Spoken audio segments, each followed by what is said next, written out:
So we have a LGBTQEA plus tab with the rainbow on the rainbow colors on the first page of our website since a few months.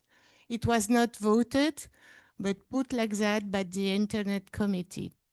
Lots of members in France don't agree. It has been an important arguing in disunity issue lately in French region.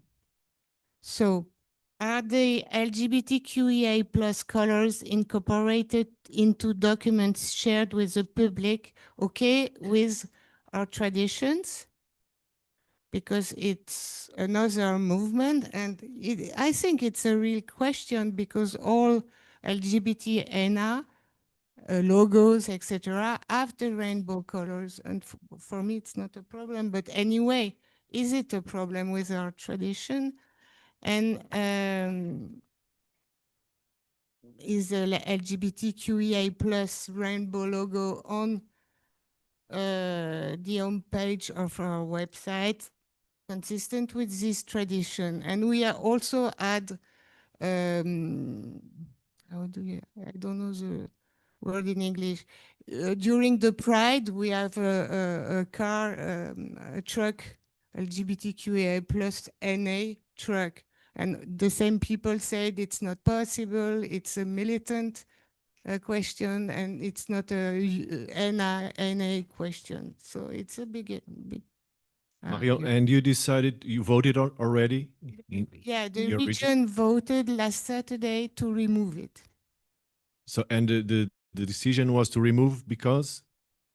Because it's not okay with the traditions, and it's yeah, it's an how do you say that? It's a, yeah, affiliation, another matter outside NA. We don't have to make any mention to another organization on our NA website. Okay, thank you, Marion, for sharing the French experience with this. Jill? Dennis was first. Jill, Dennis, and David.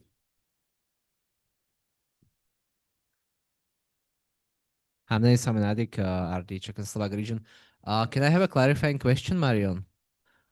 Can I have a clarifying question? Was it like just colors, or did you mean like a flag, like LGBT flag? Because I'm not quite sure what you mean by this. But not like the flag, like on the, okay. Just the colors. Okay, okay. Okay. Okay. Okay. If you see the French report, yeah. it's in colors. It's easier to understand. Because it looked like a flag. But anyway, I feel like even when it's like other months, like other things have like their month, we don't like put different colors and stuff for different months. It feels like an outside issue. Feels like something corporations do or something, you know. So I feel like it's like your region decided. That was our opinion as well. Thank you. Gilles, Portugal RD. Back in the region, we had not too long ago some issue. It was an internal issue.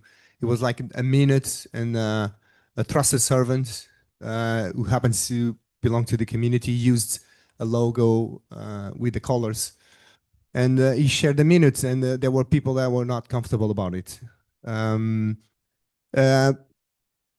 Personally, as an internal document, I don't see it a problem if the body decides it, but it was not the case. There was no decision, then there was uncomfortable people.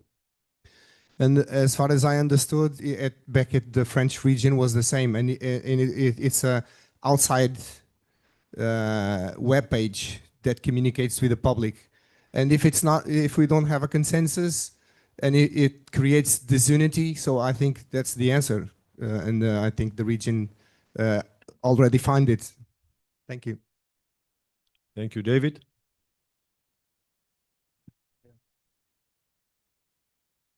Hi, I'm David. I'm an addict. And I think that, for example, in our website or in Hungary we have an LMBTQ meeting, and on the website it says that one of the meetings is an LMBTQ meeting. But if it's a flag on the website, that can be confusing for people who are searching for help, and if they are not part of the LMBTQ community, they might think it's not their place because it's a place for people from the LMBTQ community. So it blurs our message. We are here to recover, and I think it's an outside issue. We shouldn't do that. Thank you. Thank you, David. Is it Sam? Yeah, Sam.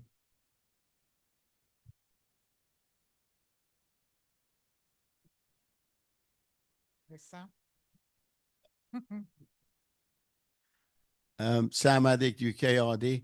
I don't want to repeat what everybody said. I think we all know that what's being said goes against our traditions, so I won't dwell on that.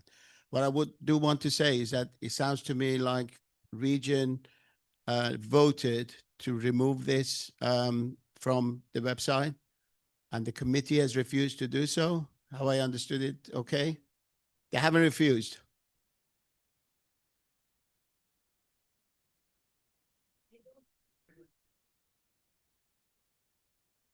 Yeah, it was a motion, and the regional committee voted, and it was removed. It was removed, okay. Yeah, it was removed. Okay, I was wondering, okay, fair enough. In that case, it's fine.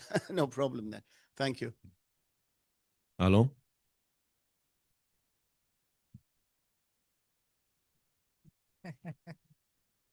My name is Alon and I'm an addict. I would like to ask for clarification. Were the colors on your site for the convention, for the LGBTQ convention, or just? No, it's for new public to find the LGBT specific meetings. And there was a little tab on the website, like for professional, for LGBT, etc. It was on the website, on the first page when you open the website as an information. So like beside the LGBT meetings, there was a small flag? It was not a flag, it Yes, was a small like the rainbow. colors, yeah. Yeah. Like it is, we have the LGBT convention and the logo is with the rainbow colors. So I'll put it out here. I mean, I don't see a problem with that because let's say if you open the EDM and you see the stories of LGBTQI in recovery, we also use the rainbow. I don't see any problem with that. I mean, we're not affiliating ourselves with other organizations. We're just recognizing that these are stories of members of that community. Same as we recognizing that that group is for people that affiliate with that. We don't say only. That's why it is written plus. I mean, that's my opinion. Thank you, Alon. Thank you, Alon.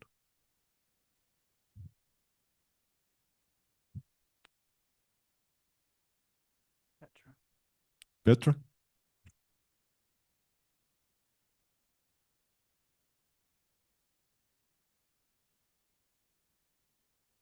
Yes, I'm Petra, I'm an addict. I would also just say that, yeah, we have it also on the EDM website, the colors when we, to direct people, to help members find like common needs meetings. And it's simply a way to help addicts find a meeting where they feel welcome. So it's not like, I wouldn't say it's like to endorse any political movement or anything. It's not like an organization flag or an organization symbol or something like that. It's just colors, which will help members find their yeah, common needs group, maybe, because this is also a group of members that are maybe I mean, when we have women's convention in Sweden or Women's Speaker Day, usually we have the women's symbol, you know, or if we have meetings that are accessible for people with wheelchairs, we might have the wheelchair symbol on our web page. So yeah, that's just my input. Thank you, Petra. Yes. Thank you for pointing out, Suleiman RD, Egypt. Thank you for pointing out that we have stuff on the EDM website. I was just checking it right now. But I just want to ask the French region if they had, if the regional committee had a problem with the tab, with the rainbow, how come the whole flyer of the LGBTQ convention was in I see it on the EDM right now. It's the whole NA logo was in rainbow. They never had an issue with this. And this convention is hosted through regional committee. Is it hosted by the French region? Is it funded and organized by the French region? Yeah, last year's convention Yes. was organized by the French regions, but nobody said nothing. And yeah, this year it becomes to be An issue? yeah, it become a very big issue, and they say we cannot. We make a lot of during the Pride, the committee make a lot of PR, and it's okay, and it's the right place to do it. And they say it's not possible, and we cannot have this truck, etc., etc. The Pride was too hot in France, so the Pride was cancelled. So the discussion ended. But yeah, they made they put a motion, and all the groups voted to remove it, to remove the tabs. Okay, thanks. Newty?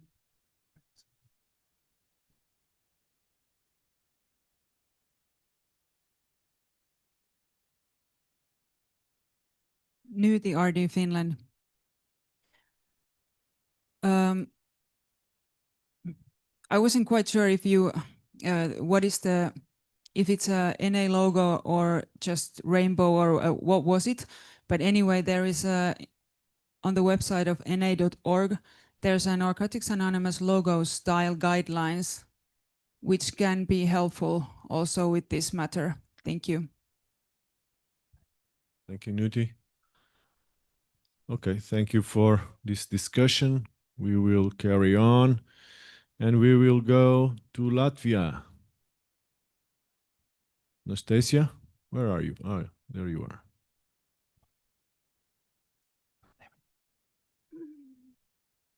Thank you. I'm Anastasia, regional delegate from Latvia.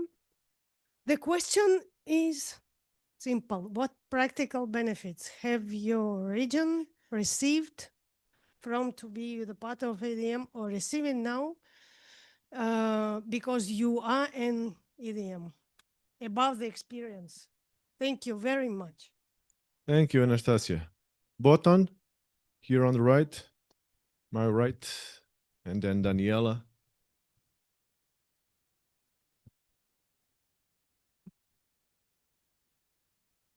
Thank you. My name is Botan Amanadi. I could speak like 10 minutes about this. So, as I discussed with someone like half an hour ago, you know, the guide to local services, all these pamphlets, it is really nicely written, what groups do, what service members do. But in my experience, there are some situations when you faced with putting the cart before the horse, and sometimes me being present here without having any national service body start something. For example, now we are writing the guidelines for our first area, This is one benefit that we have. The test team is another benefit that we have. Me being here and going back home and telling whoever, because it's not really clear who I supposed to tell this information that I hear here, is another benefit. So in my experience, it is not really how in the service pamphlet is a community develops, not like in the service pamphlet.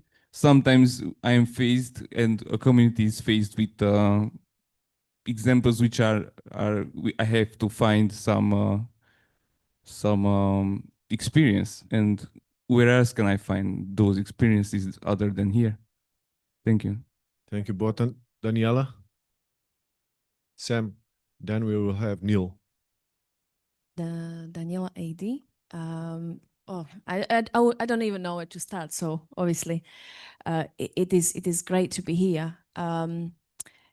We got so many answers, and I think if I can speak for both of us, we learned so much at the EDM.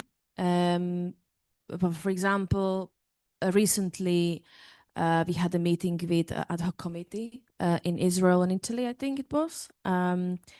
Yeah, because we just try to kind of improve things and just develop, you know, and get better. You know, is a process. It's always going to be process, you know, and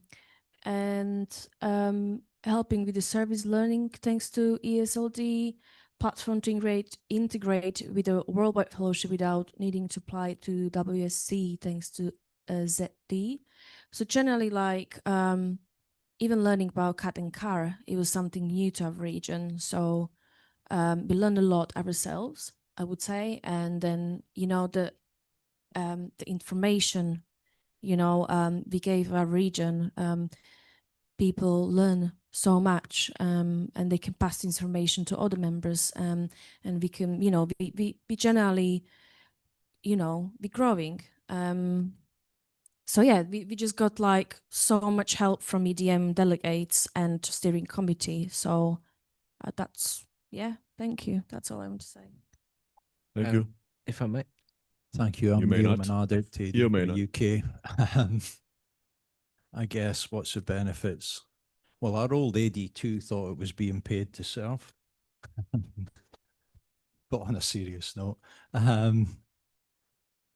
I think for us, you know, being, I think, second oldest or the third oldest region in Europe, being connected to EDM is kind of helping us find new perspectives. You know, our fellowship is so big in the UK and there's a lot of apathy around service. So coming here, I think, hopefully, and I think it does, inspires some new ideas, you know, like in newsletters and stuff. We hear some regions doing, you know, some of the social media that Italy, you know, were showing us on the recent webinar kind of hopefully inspired people to go. So, you know, for us, even being like an old, well-established region, it's still really important to be connected here and there's still fresh ideas that come. Thank you, Neil. Jonathan? Malta? Hi, Jonathan Alex. I think this question, the benefits are endless, especially in our country. I remember many years ago, 2009, when the FD from the EDM came to our country. We didn't have any structure. We didn't know anything. We didn't have any. We hardly had. We had meetings and groups, but we didn't have a region. So everything started from there. And then after that, we recently had an absence over here. So we only started like 3 years ago, attended to the EDM. And I mean, one of the most practical benefit, I think, is that that we are receiving that next year we're going to have the ECNA in our country. And I mean, that's endless, you know. because obviously with the help of over here, and I mean, I think the list goes on and goes on. Thank you. Thank you, Jonathan. Dennis, Richard, Julia, and Borislava, and the queue is closed, please. Thank you. I'll be really quick. I just wanted to, I'm Dennis Sadik. I just wanted to add that it helps us, we know where to go. When we have issue, we know where to go. It's like helping us take shape as a region. We don't have to like make so many mistakes and just sort of like look around in the darkness. Like there is the EDM, there are some delegates. All of this helps us to know where to look for help. Thank you. Richard? Richard Edict, thank you. The question, what practical benefits has your region received or receiving from being part of the EDM? I think it's amazing being part of the EDM. I believe in the full service structure from the groups all the way up to world. So we need to be in line, and so we need, as a region, to be connected to a zone. That's one. If we look back, we can see from our areas where we came from. We started with 3 and now we have 11 areas, so that's where we came from. And if we look to the EDM, we can see where we grow to. I think this is for us the importance of being part of EDM, and doing the ECNA helped a lot, Malta, so go for it. Thank you, Richard. Julia and Borislava, please. Hi, my name is Julia from the German-speaking region. Hi, Julia. Yeah, when after my first EDM, I was thinking about this question exactly. What do we have as a region, as an old region, as a very old region from the EDM? So I talked to a lot of old timers. Why do we do this? Why do we are a part of this?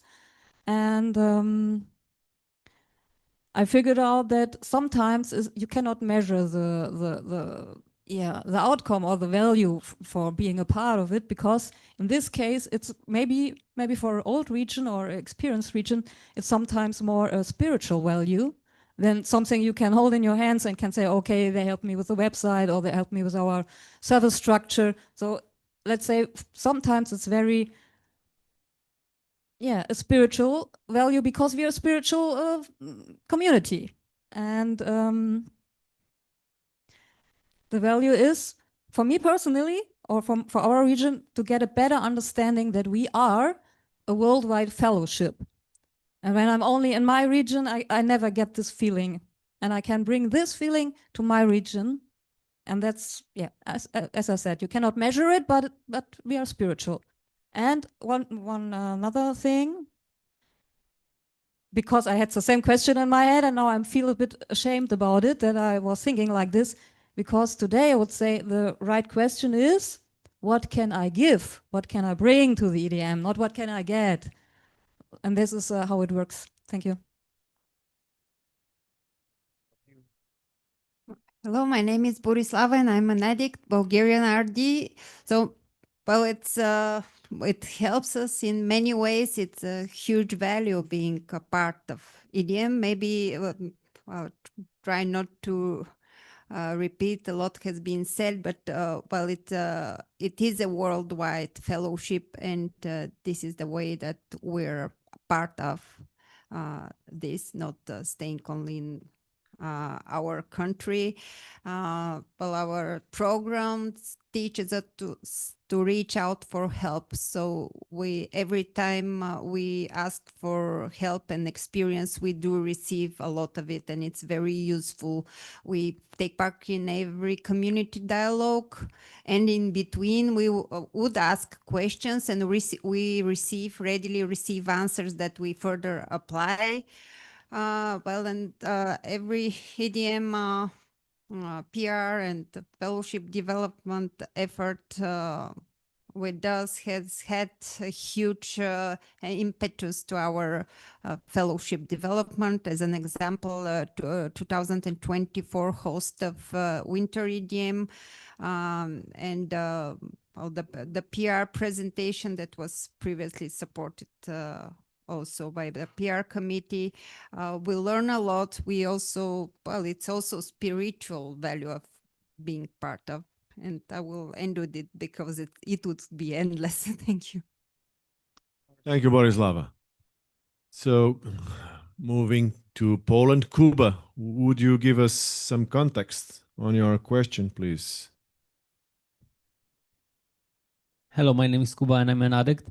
I was advised not to give the context. No, I'm just kidding. Yeah, now I have your attention. Yeah, so basically you can see the question. I'm gonna maybe read it once again for whatever reason. Can a service body, for instance, region, request 10th concept from another service body area? So yes, so basically if you have ever taken part in something like that, this is the question. We had once or twice 10 concepts in the region, but it was always one, like, a service person asking for it. But now you can imagine that the backstory is that we got service structure in a quarrel in a way. So this is it. So have you ever experienced anything like that you ask for, like one service body asks for or requests and concepts from another service body? Thank you, Kuba. Thank you. Annie?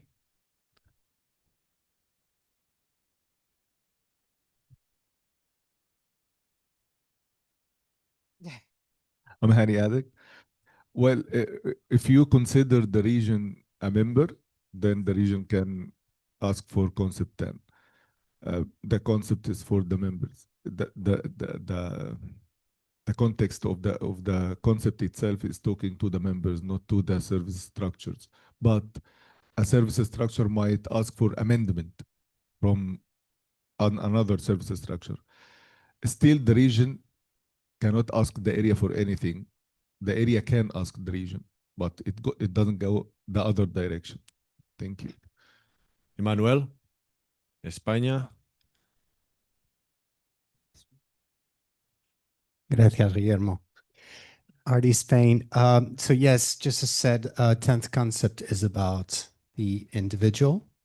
But I guess in service structure conflicts, the spiritual principle that is under the 10th concept is about treating ourselves with respect. And I guess that can be easily applied with open conversations, but not as a 10th concept letter as such, I would say. Thanks. Thank you, Manuel. Alon? Thank you. Alon AD for the Israel region. Actually, I'm going to be short. I agree with my friends who spoke before me. I think the 10th concept is for individuals. If a body feels offended or wrong done in a certain way, it should apply more. Members can return their trust. They can ask for amendment. But I think that every time that we have like a misunderstanding about our traditions or our concepts, we should apply them the most literal way they are written. And if it's written about a person, it should be about a person. Thank you. Thank you, Alon. You want to say something, Remco? Yeah. My name is Remco and I'm an addict. Well, if I take your question literally, so a region is asking a concept 10 from an area. Am I right? Yeah. Well, the danger zone in which it might be in which you might come into is well, yeah, it might be in conflict with the 12th concept. The region, it's not that the region can demand something from an area. That's, however, we need to to always to invite a loving higher power in in anything we are doing. Thank you. Thank you, Remco. And we are moving to the Spanish question. Puedes hacerlo en español si tú quieres. Claro I que just said sí. he can do it in Spanish if you want. Hola. RD Spain. So this is a funny one. This was recently brought by an area, a region.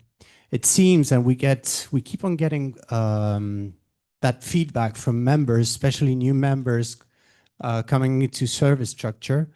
They get really confused about our name, about the EDM, the European Delegates Meeting.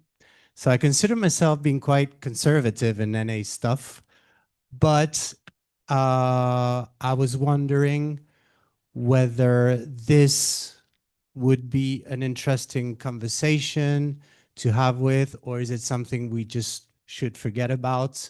So truth is, this has been brought up as a motion, and the solution we gave is that every time in our reports the EDM is mentioned, we're going to be writing the European Zonal Forum in Spanish, so members understand it better.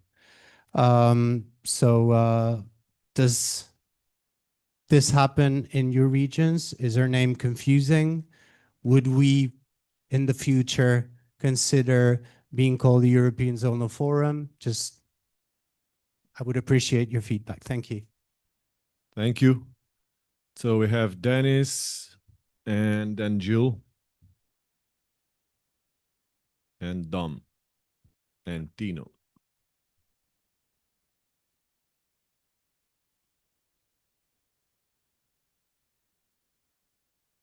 And John. I'm Denis, I'm an addict, Czechoslovak FD. Very much agree. We have the same issue. Our region is just learning about all of the structure, and it's very confusing to explain. People think EDM is something different than a zonal forum, and we don't even translate the name because in our region, GSR is translated to delegate. So we have group delegate, regional delegate. So if we do EDM, if we translate it, people are even more confused. So if there is ever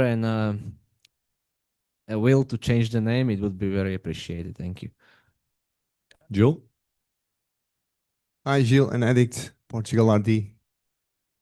Thanks for bringing that up. We had this work group. It was called the Future Structure of DDM. It finished, I believe, 2 years ago. There are a lot of members that are not here at this body anymore.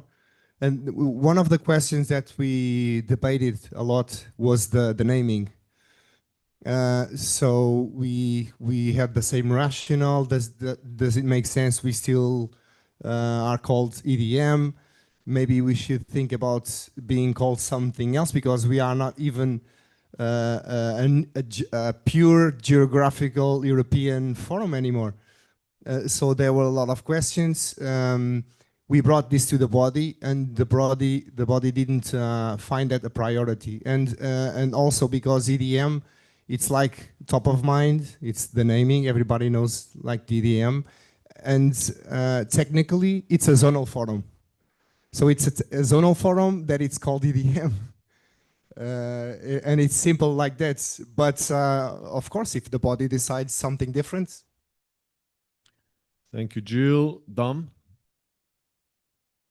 And Tino?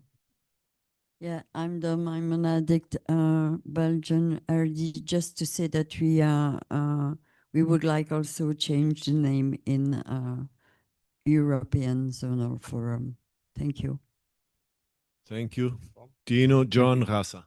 Thank you, Tino. RD Italian, Addict in Recovery. Yeah, in Italy, we also find we need more time to explain EDM, what it is, and sometimes in the report, they don't even spell it correctly.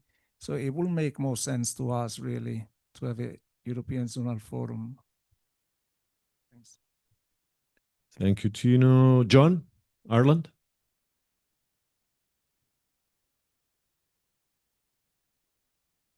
Hi, I'm John. I'm an addict. I'm the RD from Ireland.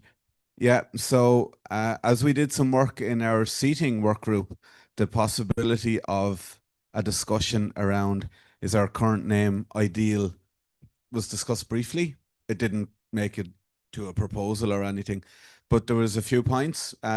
One was around like the exact purpose of the EDM to start with, which would have started many, many years ago as a delegates meeting where delegates across Europe came together to support each other.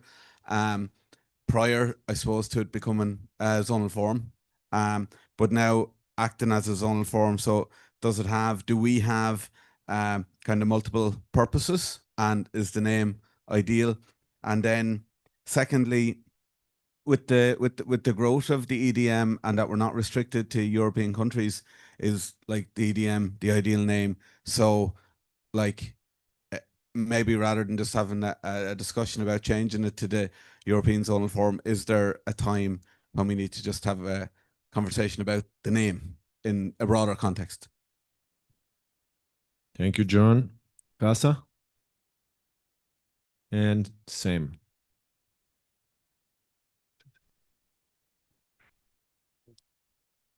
Thank you. Rasa Ardi, Lithuania. If we translate in Lithuanian, European delegates meeting, it sounds very, how to say, like from Europe Union, some people meeting and doing very important decisions. And every time, and yeah, really important decisions. It sounds really important people. Well, if translate to directly to Lithuanian. So I'm trying to, every time we're trying to explain what is the function of EDM, yeah. And I do agree, and thank you for Spain for this task, and it's interesting. And I think for us, in Lithuanian, it would be better to have European Zonal Forum. It's better than EDM, but of course, I'm trying all the time to explain what do we do here. But every region we have new members, and every region they ask, what is this? It's from something from Europe Union. Yeah, thank you. Sam, UK? Yeah, hi, Sam, UK, RD. I just wanted to point out that if you change it from EDM, it'd be EZF. So that's so you still have a abbreviation to consider, and you have to explain what that is. That was it really, but a lot of sense is actually made by what's been said just now about the functioning and the fact that it's a zonal forum and it's called something else. But you get that in other areas, like the APF is Asia Pacific Forum, but it means what it does. I mean, it doesn't say zonal forum; it just says forum, Asia Pacific. And in America, you've got all those different. It's a name. I mean, you can't change it, but then we end up calling it EZF, basically. Thanks. Thank you, Sam. Borislava, and then Brit. Borislava, Bulgarian, RD. So in Bulgaria, EDM is famous for with the acronym. We call it DDM, although in our language it would be something different, but we don't translate it.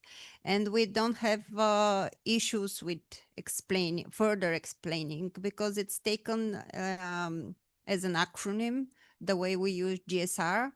And it's and like this, it's a name that is well positioned in our minds. So the issues are what we can get from EDM and also what we can bring there. So we don't have, because the question was, do we have difficulties to explain? We don't have.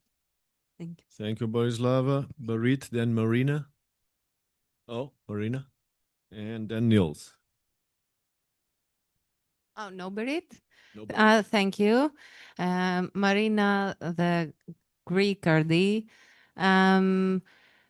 It's confusing because we just have to explain the structure, but we have to explain the structure to anyone who doesn't know the structure, even in our regional services, like what is an area meeting or a regional meeting, it's the same thing. I don't think that the European zonal forum would be easier to understand than the EDM. And as Borislava said, we don't either, we just use the acronym, and somehow now everyone knows what the EDM is. And if we change that, the what? The who? So I believe it's okay. Thank you. Thank you, Marina. Niels, Daniela. Nils, Region Delegate Sweden. Yeah, I listened to Marina, and I was thinking the same. Now you have to explain what EDM is. When we're talking about zones, we have to explain what zones is. And if we are going to change, I think it would be a proper thing to think about, even if it's just EZF, or if it should be European, Middle East, and African Zonal Forum. It would be amazing. No, EMAZF. Yeah, so why not? Do you understand what I mean? I'm not going to joke now. It's, if we are going to change something, we have to think about it, a little bit further. If it's just going to be an European, or, we are not a European zone anymore. We are larger. Thank you. Daniela, to close the queue, please. Daniela AD, just want to say, I don't want to say that I don't agree with Dennis, but I think personally, it's always going to be someone who's going to ask this question. So yeah, if you change it, it might be confusing. If you change it, it might be better. We don't know until we decided to do something about it or try.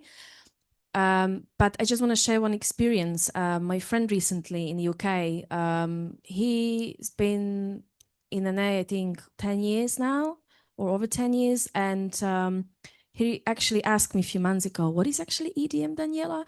And he's doing a service on an area level and group level. And some members are just like that. They just want to stay in a service on a group level or area level. So even though on area level, obviously it's mentioned the EDM, but if you just don't have that interest to kind of learn more about these things, then you would just not know anyway. So I personally think if it's changed, maybe it will be better. But if you don't change it, I mean, there will be always someone who is going to be asking what EDM is. So that's all. Thank you. Thank you, Daniela. So the question from Spain was to open a conversation. So I think we did open a conversation. It's not closed. It can be continued. But I have noticed that you are open to have a hairy chair and a new name for the EDM. So, okay. Let's move to Hungary and an FD question. David? Hi, I'm David. I'm an addict. Trusted servants in the newly established Fellowship Development Committee can not go regularly to strengthen smaller areas. Small areas don't know what kind of help they can get from FD. Our FD committee's work is not kicking off. Yeah, that's the problem. That we had some conversations today about this issue, and yeah, it would be nice to establish a FD committee in Hungary, because most of the meetings are in Budapest, and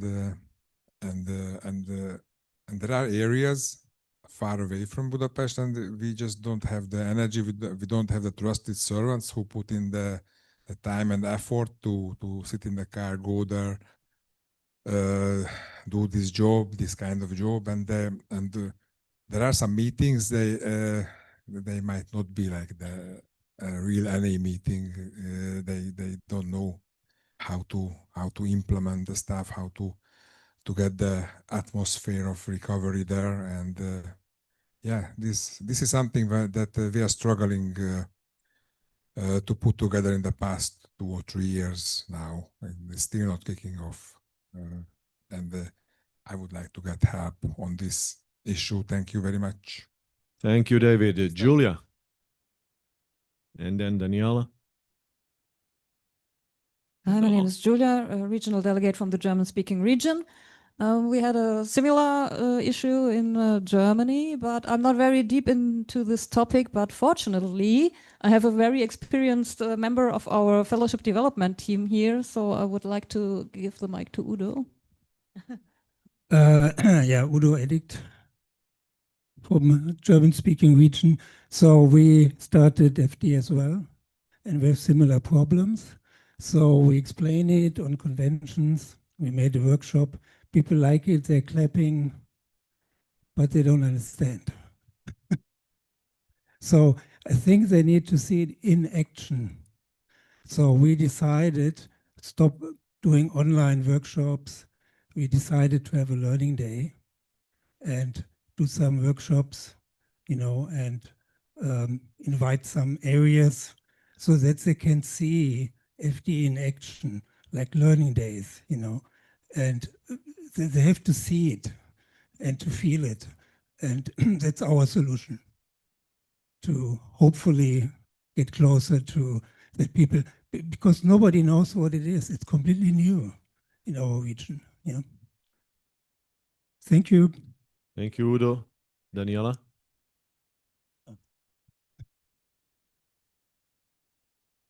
Daniela ID, Czech and Slovak region.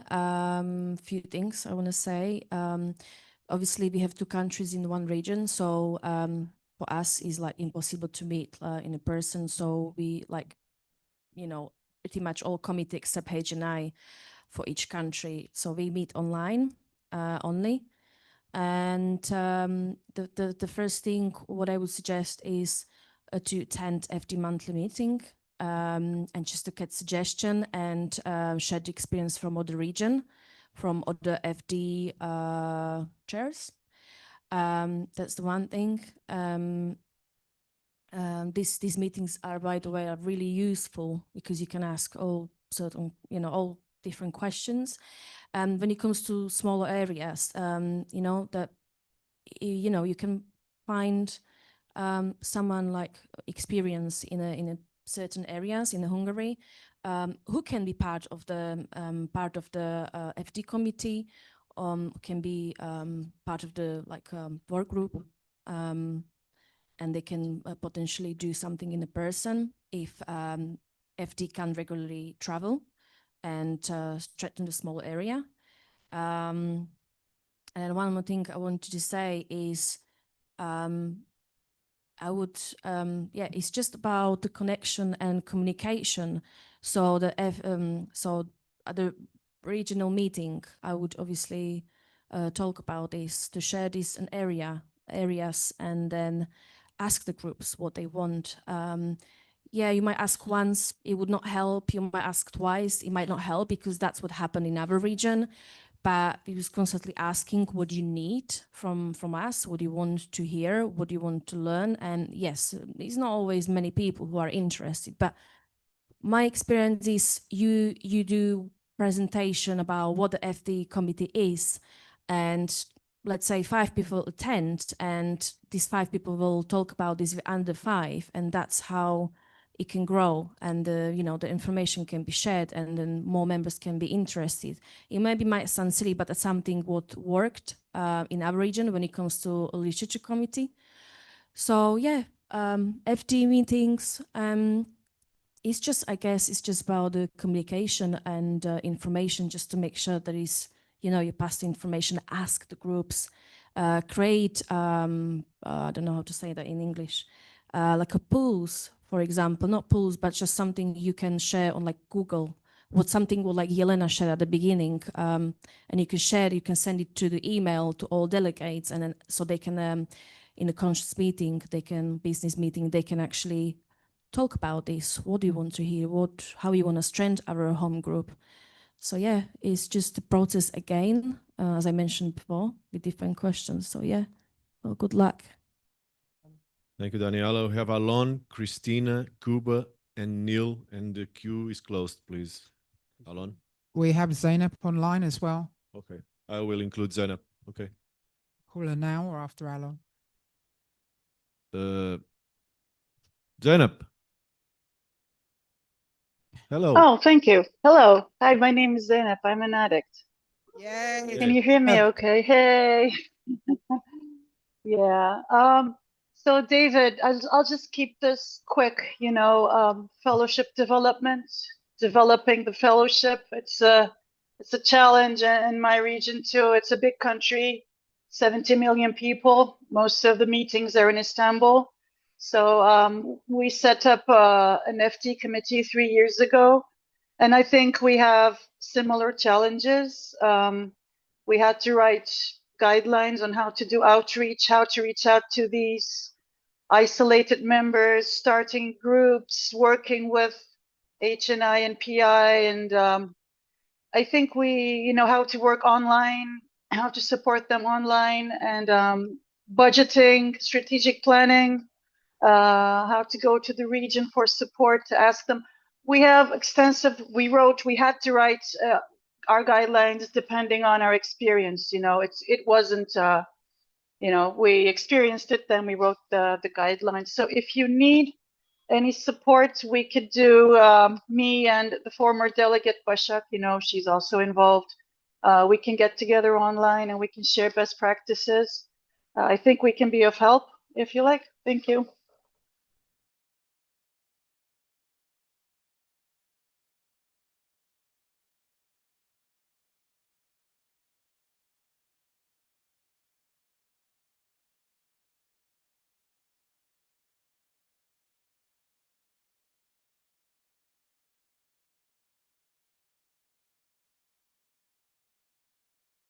Thank you for the question.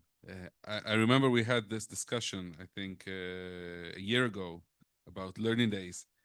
So it is difficult to do FD, to contact with groups when you don't have enough manpower to do that. So there are no secret solutions. But I do want to strengthen what my previous friend said. It's a lot about the human connection, about meeting in person, to prefer meeting in person every time you can over meeting online. And I want to suggest, like I said a year ago, our region has the experience. Our learning days are combined with our regional delegate meeting, and it is a great event. So, and we have a good FD committee. We are offering to help your region, whatever you want. If you like to collaborate or work something together, maybe working with another region can power up things a little bit. So the offer is on the table as it was before. Thank you, Alon, Christina, Kuba, and Neil. Christina Erdi of Ukraine. In our region, we have the projects like Flags, Neighbors, and Descent. It is one of part of FD, but it's there are the areas, just in the areas. For example, Neighbors, it is the grand city who come in the little city or new area to take to do one meetings and inspire this group, for example. And Descent, it is same idea for support the groups when there are not many participants. And what I want to say is that we can find something like game. For example, Flag is this projects when one city, one area go to other area and take the flag of this area. So you have any interest for go there. And with these tools, we growed and our FD growth in very, very big committee really. And we can take this idea for integrate in this problem and maybe it will be helpful for you. Thank you. Thank you. Sorry, Kuba raised the hand instead of me. Hi, I'm Evelina, I Polish ID. In our region, there are 11 areas right now, and some of them, for example, one in Halny area, FD just go in some places and they train servants to do some workshop. And for example, area na Wyspach, which is in UK, Polish-speaking area, they meet online for some workshop. I think if you cannot go somewhere, the meeting online can be solution for this problem. Thank you. Thank you, Evelina. Uh, Neil? Can I just add one more thing? I think no. You also mentioned that we do have like the database of the workshop ready for people. So whenever we're gonna go to some like place and have the workshop, then we hand over basically the everything ready for people in the database. So then they can see that okay it's there, and if they feel that they can do it themselves, they've got ready materials. Thanks. Thank you. I'm Neil Menardic, AD for UK. This exact question has been a big issue for us over the last couple of years. And I think what we kind of came to is it's back to concepts 8 and 4, effectiveness and integrity of our communications. It says what a service structure depends on. Our previous FD committee, they were, God bless them, I love them all, but they were so lazy. Their remit was, you tell us what you want, and it's actually, no, you need to be proactive with this stuff, get it out there, and that, I guess, comes back to concept 4, who we actually electing into these positions. As my sponsor always tells me, leadership in NA is about holding a space for the brilliance of others. But you've got to kind of drive it or it doesn't happen, So, we've just recently elected a new FD committee, and that's one thing they've been specifically asked by region is to get out there. Don't sit on your laurels. You need to get the message out there. And I think a big part of that comes back to strategic planning. Get 3-5 years down the line. What's your goals? What you're trying to achieve with this committee? So, yeah, that's my little rant. Thank you, Neil. So moving forward, Italy, you have a question about newsletters. Thank you, Tino, RD Italy, Recovering Addict. Do you have an internal newsletter or publication similar to the NA way? If so, how do you use it? For public information, as recovering reading material, or other purposes? Thank you. Christina?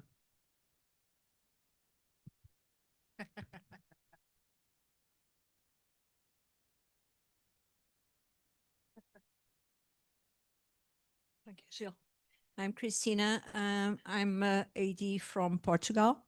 So a long time ago, we had a magazine and was made in paper.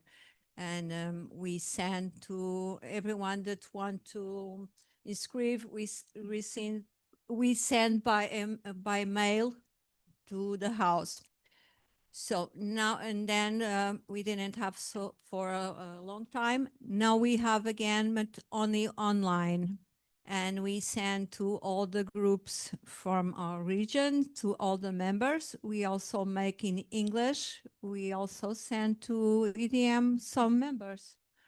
Yeah, this is our express in Portugal. Sorry for my English. Thank you, Christina. It was very nice, your English. Thomas.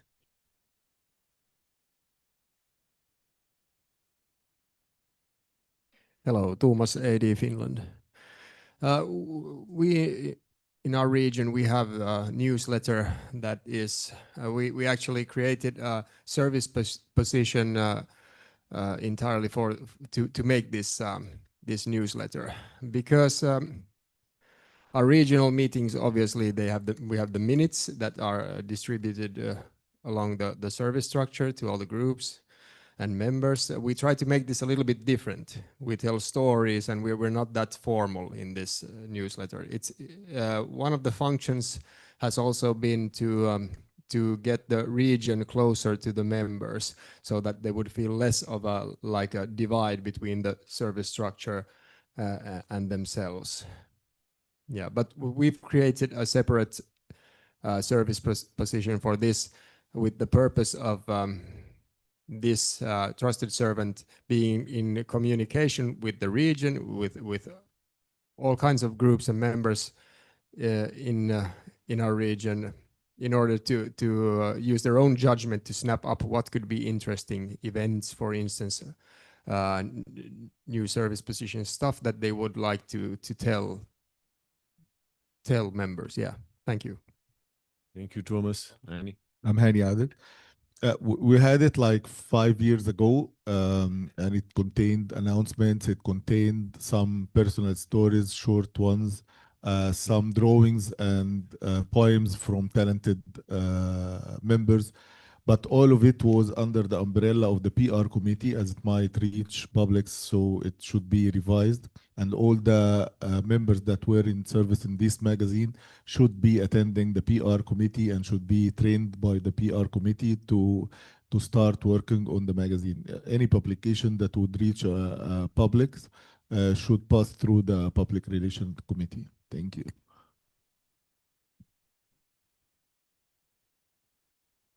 Okay, Tino, are you satisfied with these inputs? You want to say something else?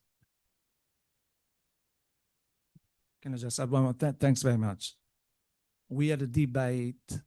We have personal stories in our magazine, and some meetings read those personal stories. Some members argue it.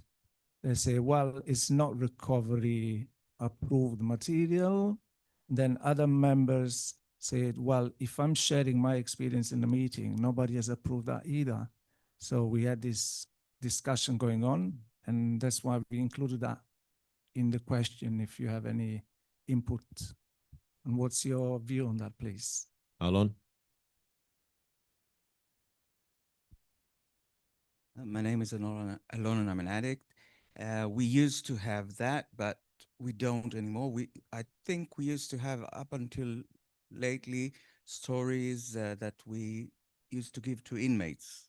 I mean, we used to have it to all, and then we just changed it only to like a newsletter that with recovery, but we gave it out to inmates when Agent I came and visited. As to non-approved literature, if I'm not mistaken, and I might be, local literature for service do not have to be approved by the World Service Office. It's enough that the region approves it. Thank you, Alon. Botan? Hi, my name is Botan. I'm an addict. So in my experience, if you want to do something and ask for everyone's opinion and take in consideration everyone's opinion, everyone will start to bitch about everything, and then in the end we don't do anything at all. So keep it simple, I guess. That is what I heard this morning, and this is what came into my mind. Thank you. Thank you, Botan. Okay, so we are moving on to Czechoslovak question number 1 about Agent I, please. Daniel ID, Czech and Slovak region.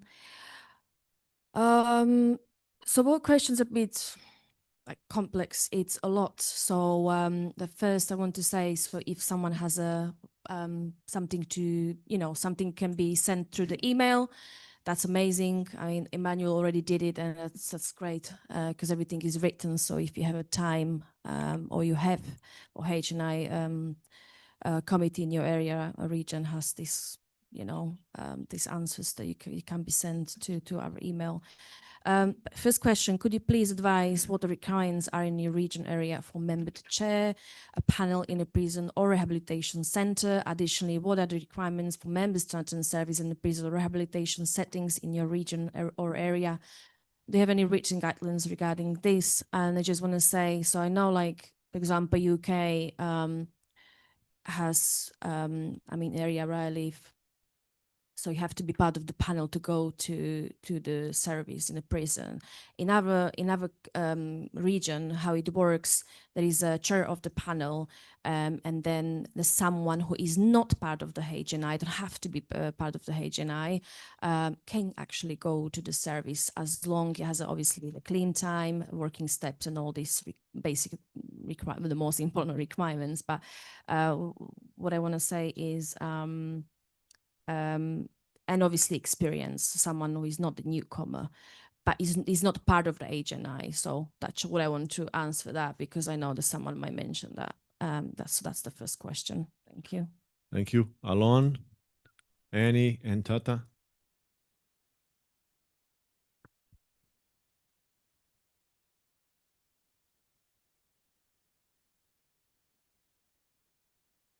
Hey, my name is Alon, and I'm an addict.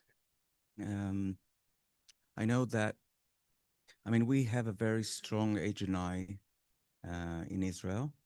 We have a contract with the central, like prison. Our region has a contract. But as to your question, it is very important. A speaker doesn't have to be a part of the subcommittee, but they have to. We're doing like there's does and don't when you go to speak and be a part and carry the message in HNI. You have to, the things that you can or can't wear. You're not allowed to speak before or after the meeting with the people. The meeting is an hour and then you go out. There are a few guidelines. I can send it to you. I know we did it with the Adriatic region. We did a presentation, and I could send you the guidelines or the presentation we did. Myself and Doug from Norway. And you don't have to be a part of the committee, but you have to go through like things that you can or cannot do. Thank you. Hello, Tata RD Transit. So because our region is totally virtual, so we have virtual HNI. We have guidelines that I can send you in Russian language, and the minimum year is 1 year, but because we don't have a lot of people who wants to take a service, there are volunteers who can take service like 4 months clean. And I forgot what I wanted to say, but I will send you the guidelines. Yes, thank you. Thank you, Tata. Annie? Okay. We got So- Zainab online. Oh, Zainab, go ahead. Yeah, seems like I've got a lot to say. This is Zainab Addict. Just it's good to have like an observer status. Some people who just go there and don't speak, and they have to be observers for at least, let's say, 2 panels, and then be speakers. And it's also good to have online training, like a mock panel. It's good to have them maybe twice a year, where everyone who is interested, even if they're not part of the committee, they can go to these mock, panels, and they can experience it, and then they can get the training. So then they could be observers, and then they can be speakers. So yeah, this is the way that we're doing right now. Thank you.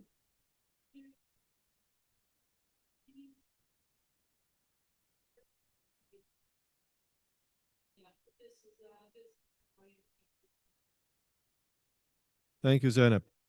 I just want to let everyone know that when you are on Zoom, we have some problems with the audio. It's everything okay for Zoom and for YouTube, but for us here at the conference room, it's not easy to listen. Okay, now Thomas, still about this question? Okay. And Marion? Thomas, AD Finland. We also have extensive guidelines for Agent AI service that we would be glad to share with you. Also, we use the same first observing and then having a certain amount of clean time before speaking in these panels. In regards to prisons, it's always a bit of a coin toss to see which prisons have what guidelines for themselves, which means that you have to be approved by their own process to get inside the walls of the prison. And for that, they usually require some years of clean time and without crime, but nothing is guaranteed. So it's always random, not random, but it's always a big question mark, and we cannot know the criteria what they require, because each unit makes their own decisions and so forth. And when someone gets in the prisons, the service positions cannot be changed that often, because we never know if the new servant can get in. So yeah, and it costs to make this when they do the checkup on each servant. So they won't do them just for fun. Thank you. Thank you, Thomas. Marion?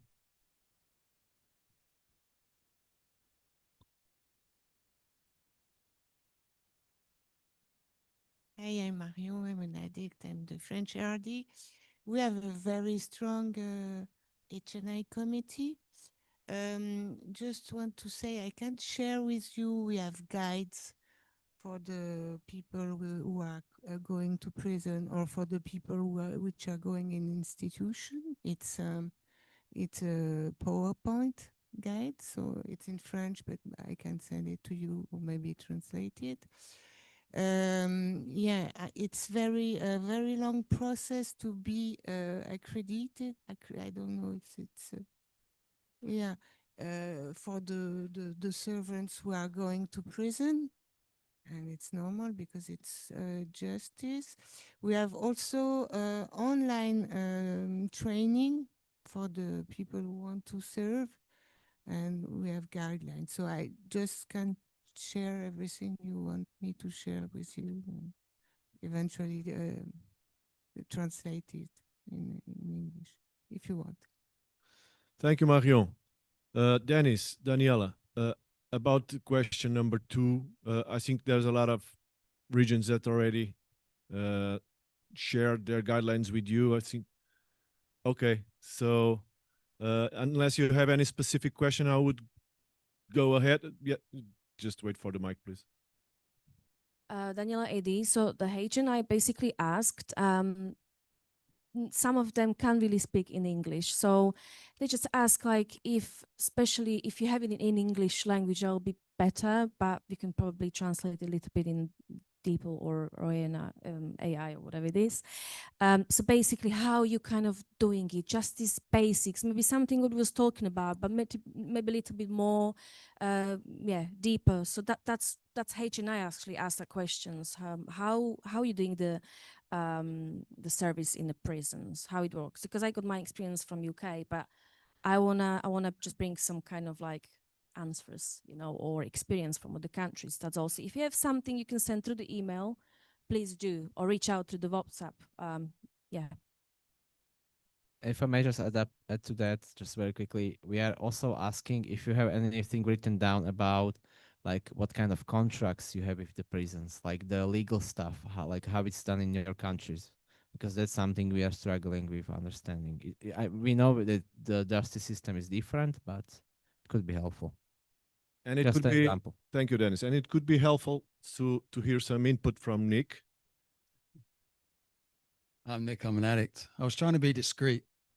Have you seen the new, you guys have seen it? Okay, so that's a good place to start. I think one of the challenges with H&I is everywhere you go, it's different. And I know that's been touched on. And there's so much H&I service material. If you go, there's an area on na.org, the locally developed service material, locally developed resources, I think it's called. And when we rebuilt the website 18 months ago, we had to, to prune it. We had to cut off everything that was more than 5 years old because there was thousands of things on there. And even now, it's so much stuff.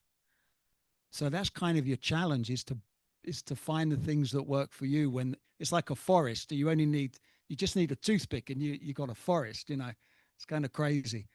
But definitely start with that. Really get into that new H&I basics, and you can always email the World Service Office and ask if it seems a bit. If you think we can help in any way, you can just send an email to pr@na.org,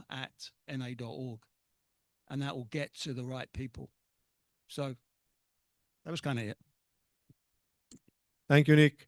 And just before closing for coffee break, please, if you have any experience to share about H&I basics, please feel free to reach to Danielle and Dennis and share your experience with H&I.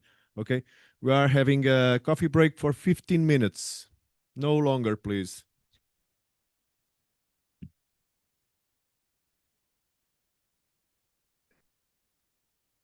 Hi, Javad.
Say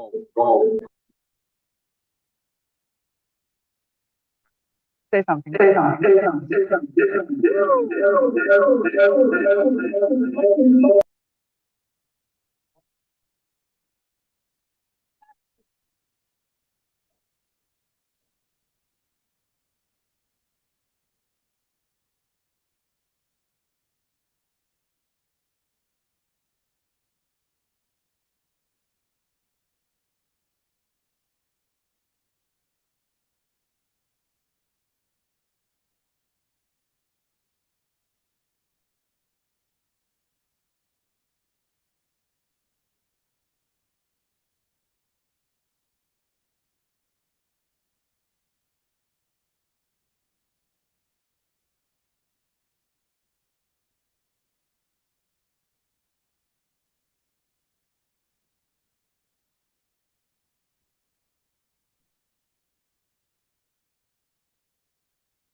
Hi, Elena.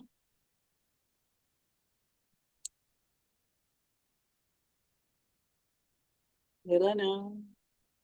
Elena.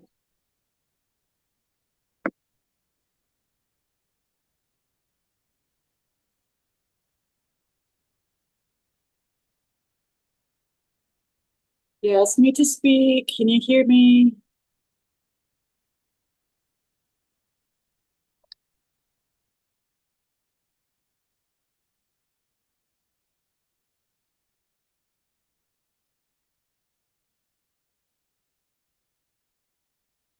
Hey. Hey. Hey. Yeah. Hey. Hey, can you hear me? I can hear you. Hey, Can you hear Zain, me? can you hear me? I can hear Can you. you hear me? Yes, Hey, I hey, can. hey. Can you hear me, Zainab? Yes, I Oh, can. fantastic. Talk to me.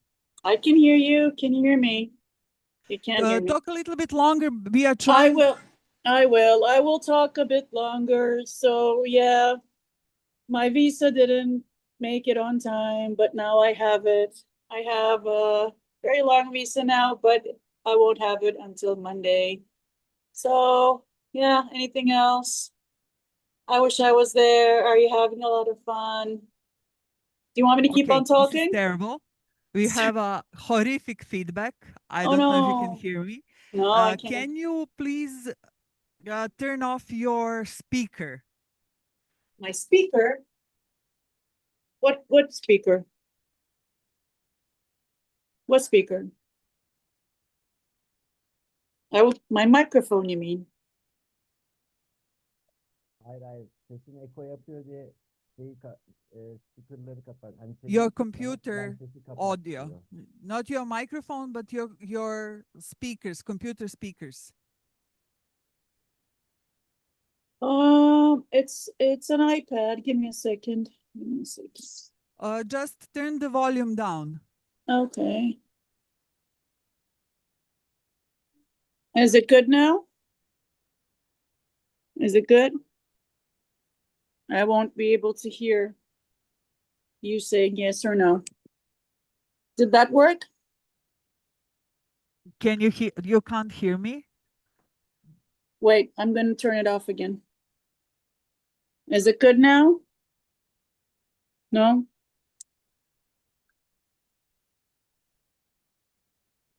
I will talk. Yeah, I'm talking. I'm talking.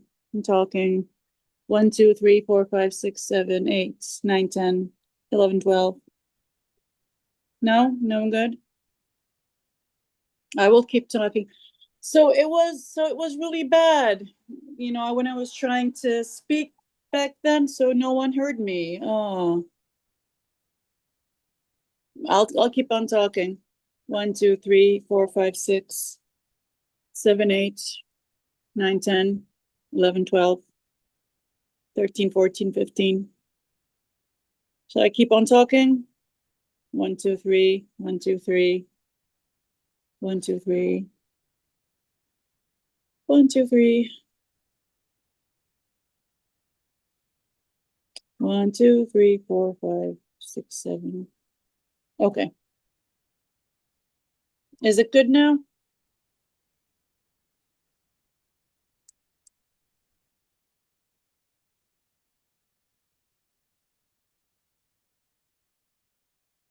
It's not.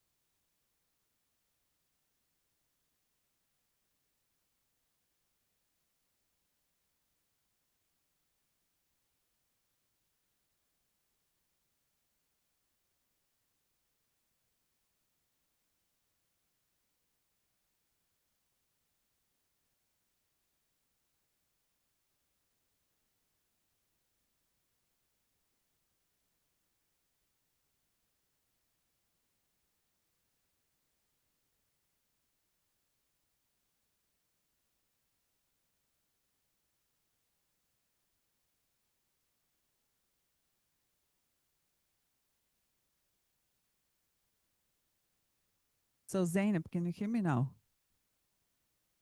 Yeah, it's we are having weird audio issue with Zoom. So you are echoing and we have your feedback from your microphone, double feedback from your microphone. So when you talk or whoever on Zoom talks, we hear you over and over and it's doubling and it's awful. I don't know how it's on the Zoom. How you are hearing when you are talking? We are hearing you very well without echo or something else.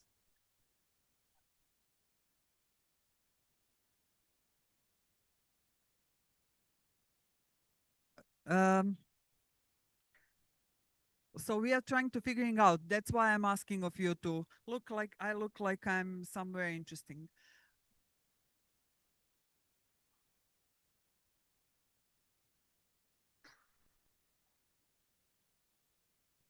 So I should just shut up, not talk at all. You should just be very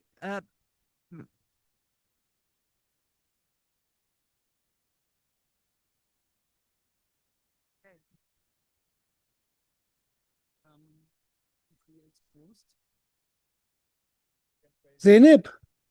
Zeynep. Can you say Yes. something? Yes, I can say something.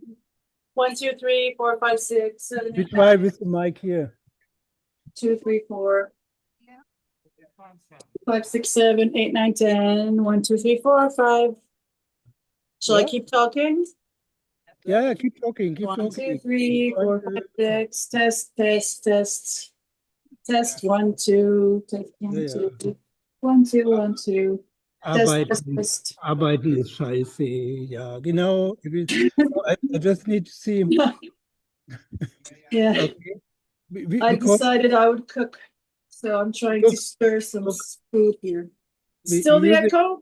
you're using this now on my Mac. Okay. You understand? You're using that to get the Zoom sound to the floor. Yeah, just the mic at the speaker of the laptop. Okay. What can you do sometimes? What can you do sometimes? Crazy here. Little in the middle. We have 4 technicians here, and 2 are from the hotel. It's I don't know. I mean, So they are all the time I was trying to speak back then, I was creating chaos in the room. yeah, it's you. It's always you. Fuck.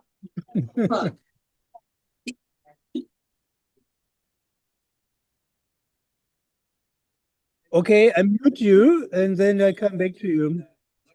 Okay.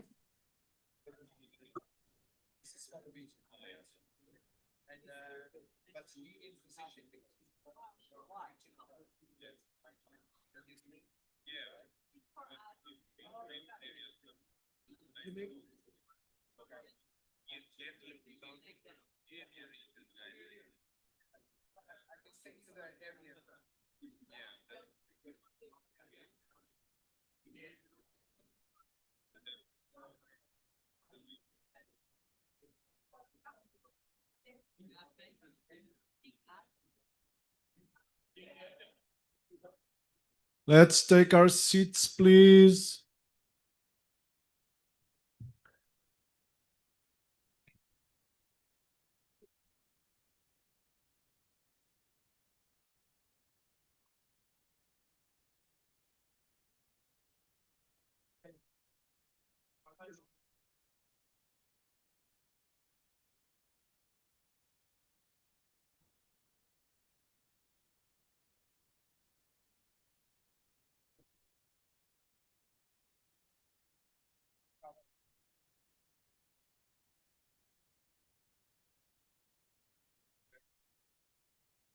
Où est la délégation française?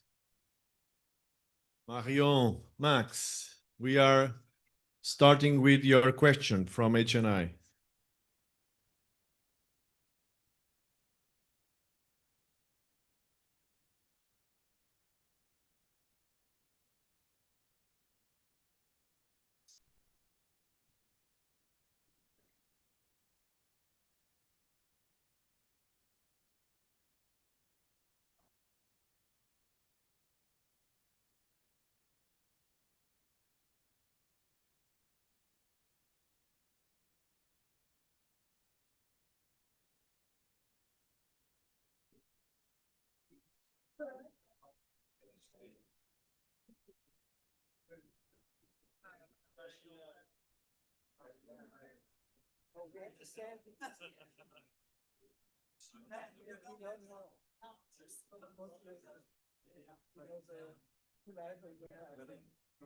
Yelena, is it recording? Because I'm restarting.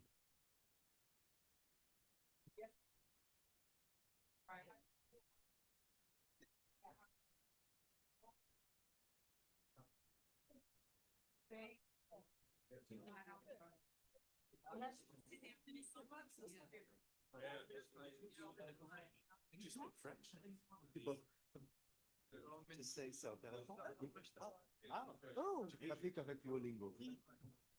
avec Duolingo, oui. Je vais commencer. J'ai appris à l'école quand j'étais petit.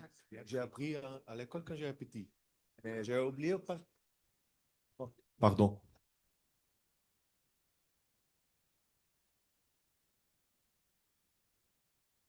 J'adore l'accent. Oh, merci. Alors, c'est 3 fois. Okay, so English chip, okay. Guilherme, addict, EDM chair, we will restart this session with the question from France, HNI, Marion. Yes, thank you. I'm Marion. I'm still an addict and I have a big echo. Okay, it's from our HNI committee. Do you in your region it's really strange. Is it possible to have less echo? No? I don't speak the right way? So do you in your region do attended certificates for Zoom meeting attended in strange judicial concert for people in incarceration, probation, sentencing by the judge. So if so, how does it work? Who sign it? Who, or what do you actually earn them to prove they showed up? And I think the Belgian fellowship had quite the same question. Thank you, Marion. So who has experience with Christina? We are talking about online meetings, okay? Okay.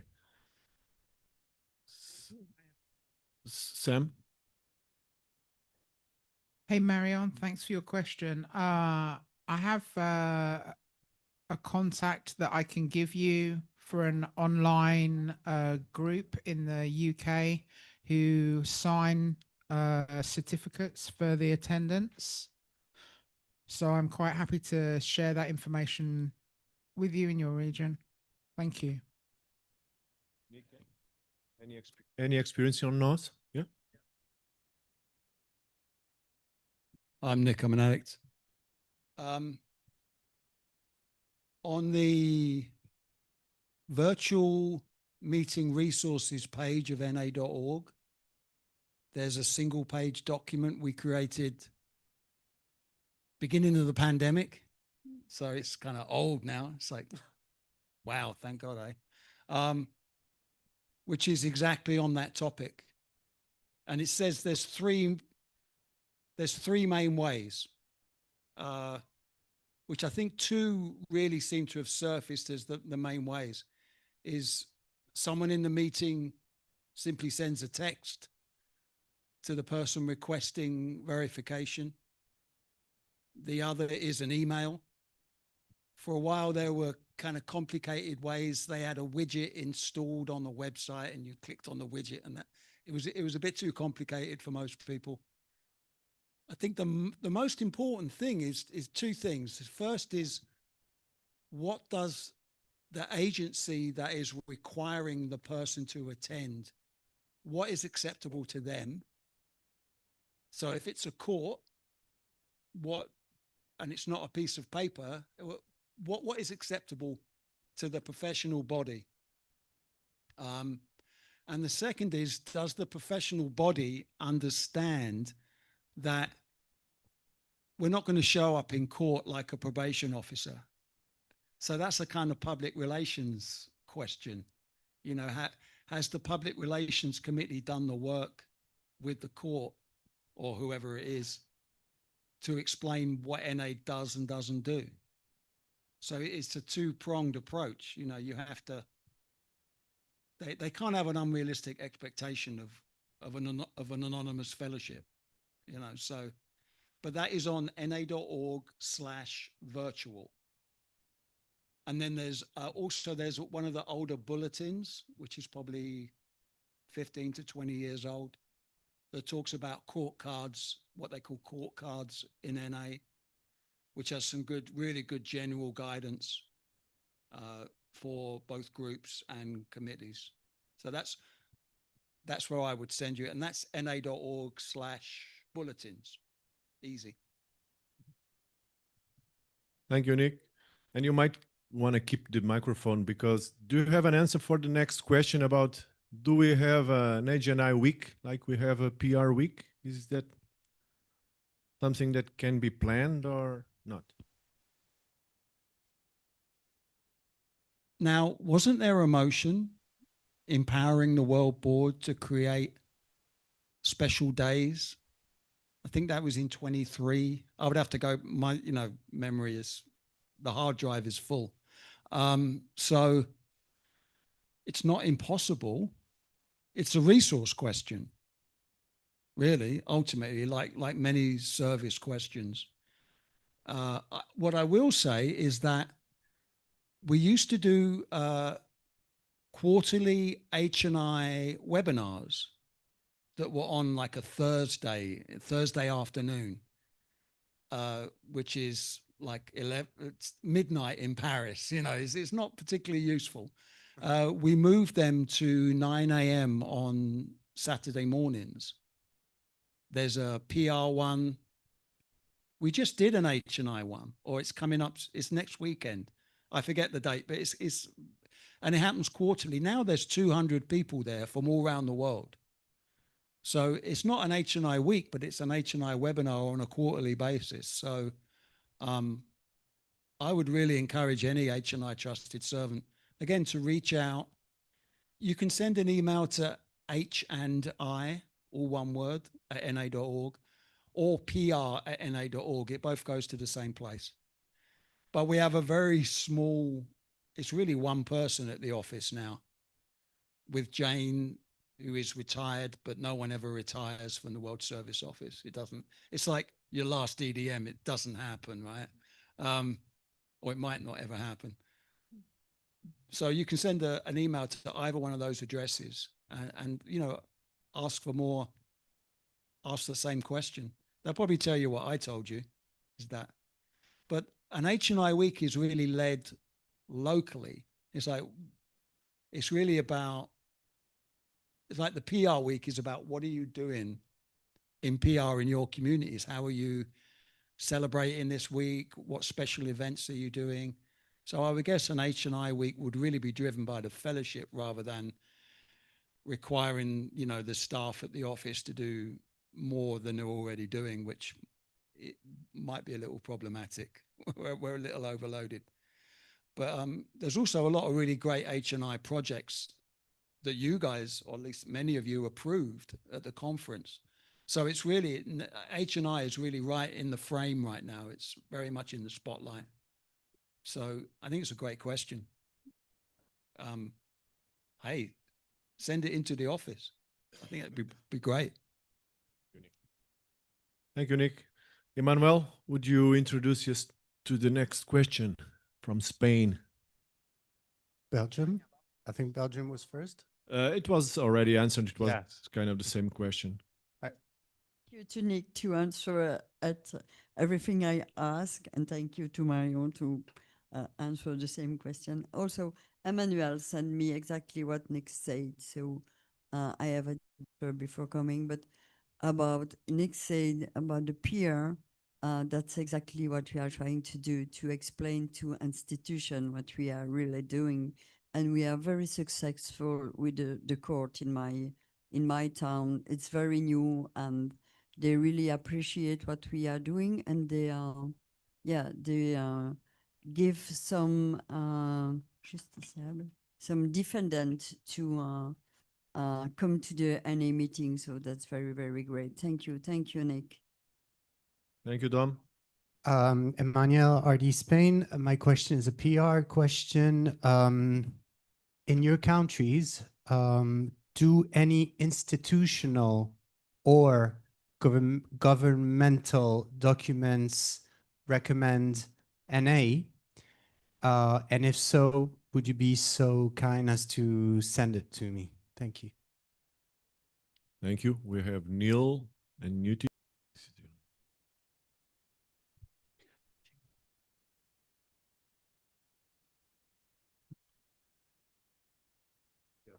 I'm Neil Menardix.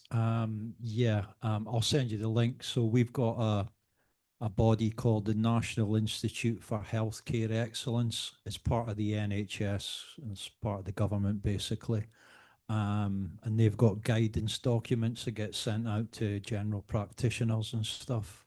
And on page 19 of the guidance, it says staff should routinely provide people who misuse drugs with information about self-help groups.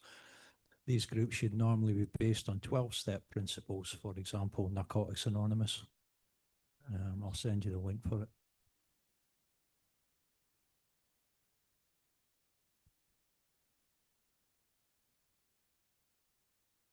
Newty, Finland.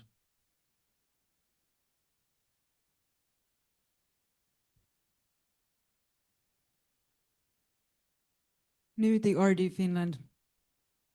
So we have the current care guidelines of the Finnish Medical Society that recommend NA, and they're independent of the government, but generally approved by the healthcare professionals, and they are based on the research knowledge of the current research. And just a moment. Yeah, and their national recommendations of treatment of various illnesses or things. I will send it to you.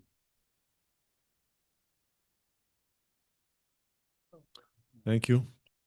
Anyone else? Thank you very much. I would like to thank Poland as well for sending me an email with their answer. Thank you, Manuel. So we are heading to Egypt.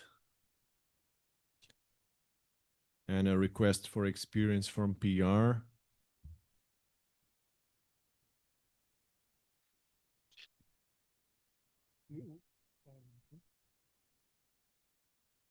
I'm Hani Adik. We would like to know if at any region the helpline is using professional staff to handle the helpline, answer the phones, direct the members to the meetings, and so on. Thank you. Thank you, Ani. Thank you, Ani. Any experience with that? Alon?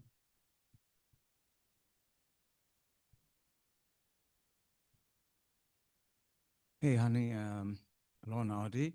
I read what you want to in specifically. So our region do not have professionals. We do a lot of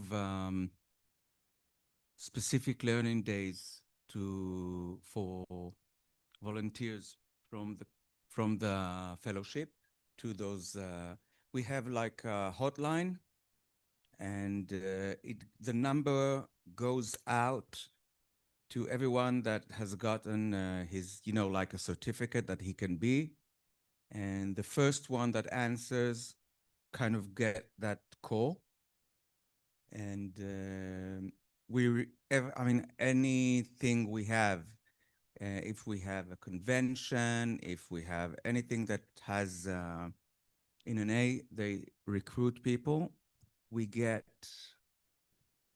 hundreds of calls every month.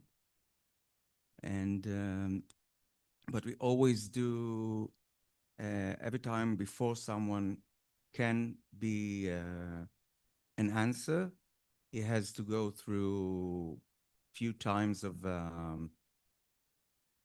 like a seminar, or to know what he can say, what he can't say, how to answer, because you get a lot of questions that you cannot answer. I mean, my son is going to kill himself, or which rehab should I send my son? The basic things that you need to know how to answer. And then for a few times you kind of go with someone and see how he deals with the phone. And then you start answering the phone, but someone comes with you and gives you feedback. But we do not give it to professionals. Does any region has professionals working on the helpline? Any region here has a professional working on a helpline? No? Henny, we don't have any experience with this. So do you want to? Okay. Let's continue to ask. Next question, please.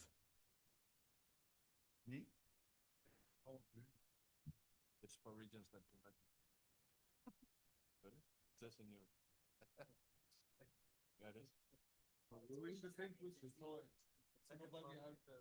Okay, Marina, do you want to answer the second question?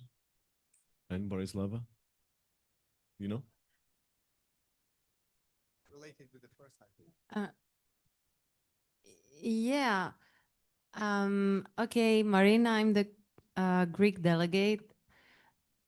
So if someone wants to do service as a, I'm not sure the word in English, the one that received the calls, has to train for a month or two, or however the team there in the phone line believes that they are ready. So they do seminars and many role plays, like actual phone calls. There is a protocol guidelines of you even what you're saying. Maybe, sorry, did I do it? Okay. I don't know. For example, when someone is new and receive the first call, he can actually read what to answer. Yeah, it's already script and the answers and the questions and everything. And okay, they do the role play, the most extreme situation maybe never happened, but they are prepared for, the best, maybe. Did I answer your question? No?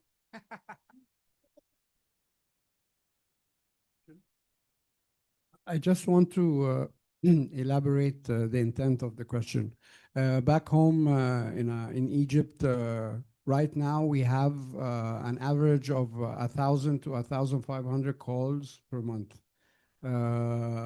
And we have 5 fellows doing service while having their private life going on. So they're answering the phone while they're working with family. That's why we're thinking, I think, with the curve and how we're projecting, I think in a year, we will have way more than 1,000 calls per month. And I think we're thinking about sustainability. I don't think we will, as a fellowship, have fellows doing the service of picking up the phone and dedicated to answer calls, because believe me, back home, those calls are very crucial. It's one of the most powerful way of carrying the message. A lot of people in our fellowship recovered and were carried the message through the helpline. So that's why we're thinking about professionals, like having someone, a couple of people dedicated and trained to have a full-time allocation to pick up calls. That's the intent of the question. Thanks. Thank you, Soliman, and please share with us when you move forward. Okay. Yeah. Yeah. Yeah, I'm Matthew. I'm an addict. The UK RDs might know better than me, but I believe in the UK at one point there would be dozens of people trained to do the phone line. Like it wouldn't be a small number of people. And there would be a system that diverts the calls to whoever can answer.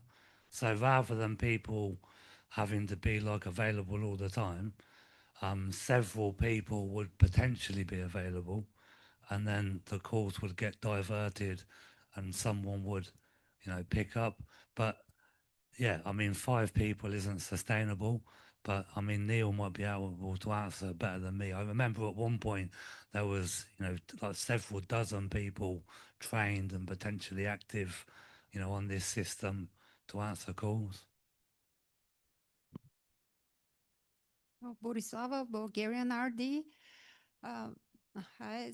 Well, we don't have the experience of with such a scope of helpline, but what I can share, and I think it's useful, that we have very high requirements towards the people doing service there, and it is related with the NA program. and this is really crucial calls, and they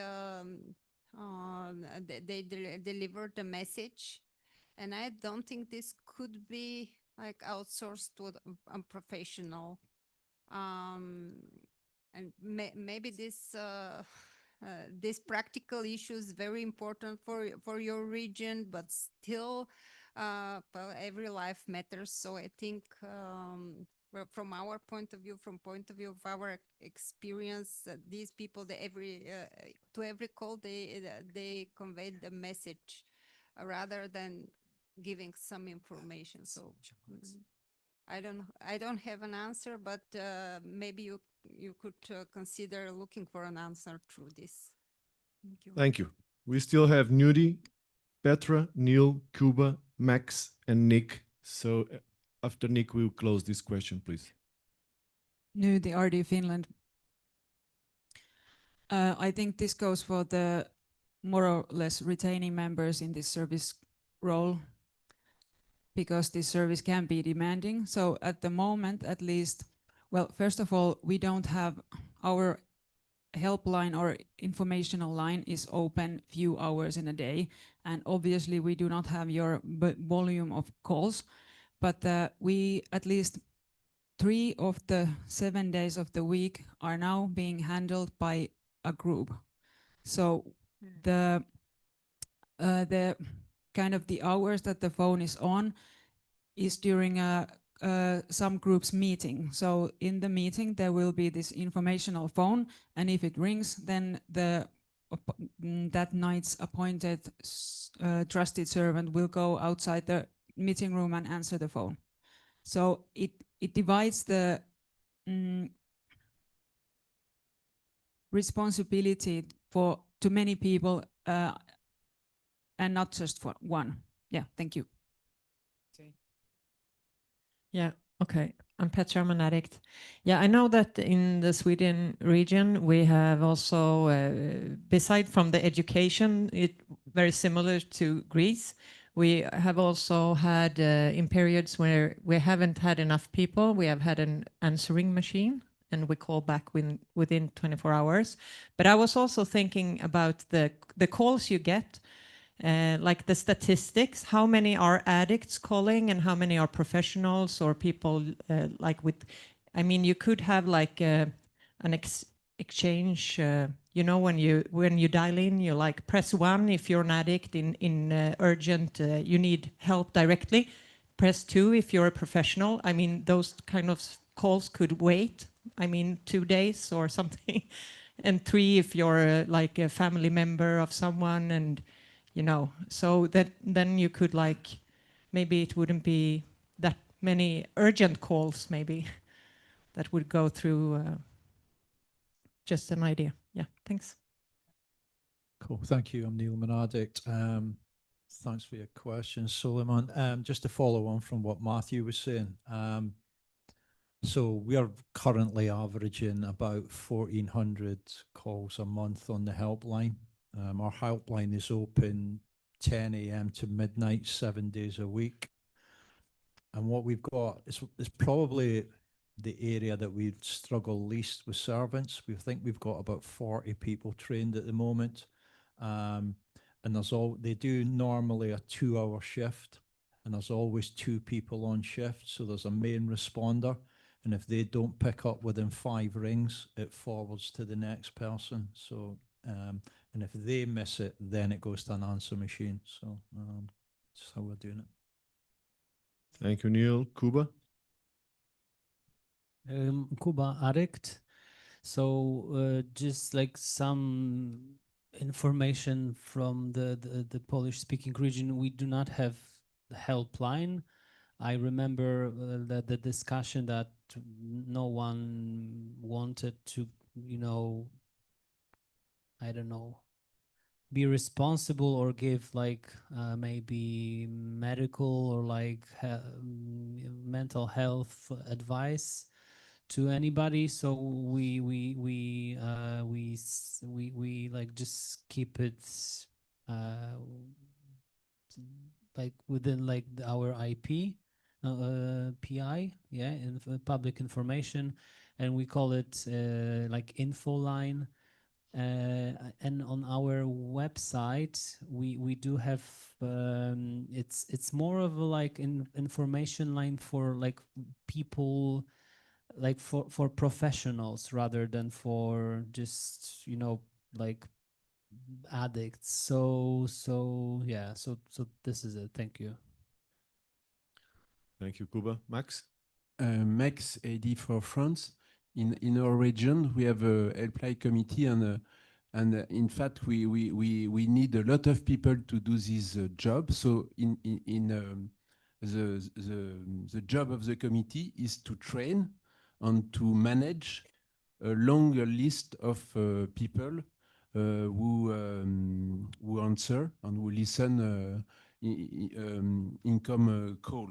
So maybe there is more than 20 people on the list who can do that, and the committee organize this work, maybe with a little less level of competence at the beginning, but with more people well managed. Thank you, Max. Nick? Thanks. Hi, Nick. I'm an addict. I mean, first of all, my experience is that when I was desperate and I needed help, I picked up the UK helpline phone number, and a human addict answered it. I'm not sure I'd be sitting here if wee Scottish Nicky, we used to call him, because he was this little Scottish fella, and I think that's why I'm sitting here. And now there is a thing called YAP. Are you guys familiar with YAP? Yeah. If you want to know more, I already asked if I could. I'm going to throw Jonathan under the bus. Maybe you guys should have a chat on the break. We're lucky to have Jonathan here as a resource today for this question. So maybe you guys chat, because I know that we're beginning. California is very backward with this kind of thing, but they're beginning to institute it. And I was just chatting with Kelly, who works with me, and it reduces the actual number of times the volunteer has to answer the phone by about 90%, because most of it is, where's my nearest meeting? I did a lot of H&I service when we used to pick up a phone on the table. That's how old I am. And most of the calls were just that, or family. My son I found weed in my son's bedroom, or whatever it was, or what time the meetings start. Most of those are just dealt with by the app system. So you end up with about 100 to 150 calls instead of 1,500 calls. So there are ways to do this that don't involve that buffer between the recovering addict and the desperate addict and the recovering addict. So that's what I got anyway. Thanks, Nick. Moving forward, France, we have a question about PR strategy, PR planning. Go ahead, Marion. I just have to find the no.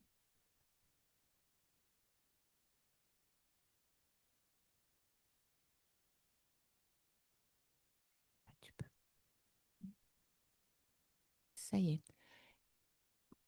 Yes, it's from Marion, I'm an addict, RD for France. It's from our PR committee. And they ask, are the choice of the PI action driven by opportunities in your region or by priorities? And if so, how do you organize that?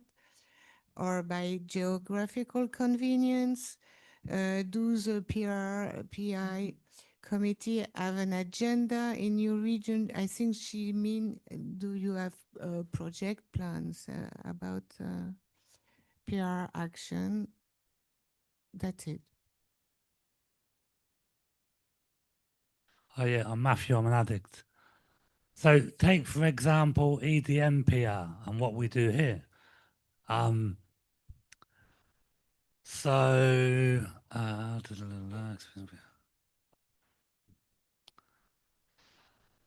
look, take for example, so task team requests. So we had a task team request from the Bulgaria region, and